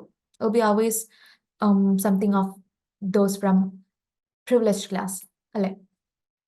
Which cultural analyst has combined the study of different dimensions of youth culture with commentary on developments in cultural theory and politics? Okay, മറ്റൊരു question ആണ്. ഏത് cultural analyst ആണ് youth കൾച്ചറിന്റെ different ഡയമെൻഷൻസും അതുപോലെ തന്നെ cultural theory and പൊളിറ്റിക്സിന്റെ മേഖലയിലുള്ള ഡെവലപ്മെന്റ്സിനെ base ചെയ്തുകൊണ്ടുള്ള കമന്ററിയും കൂടെ mix ചെയ്ത് കൊണ്ടുവന്നിട്ടുണ്ടായിരുന്നത്? ഇത് ഒരു ഈ എസ്സേയിൽ നിന്ന് വരാത്തൊരു ക്വസ്റ്റ്യൻ ആണ്. സോ 4 ഓപ്ഷൻസ് ഉണ്ട്. Angela McRobbie, Donna Haraway, Linda Hutcheon, Julia Kristeva. Right answer Angela McRobbie. Okay, that's all for today. Thank you so much for listening. And these are our 100 questions. And thank you so much for listening to me throughout. Doubts will clarify chiya, confirm chiya, and nannayittu padikya. Okay. Thank you so much for listening. And we'll be meeting in our next session where we will be analyzing our next set of question paper. Good day, everyone.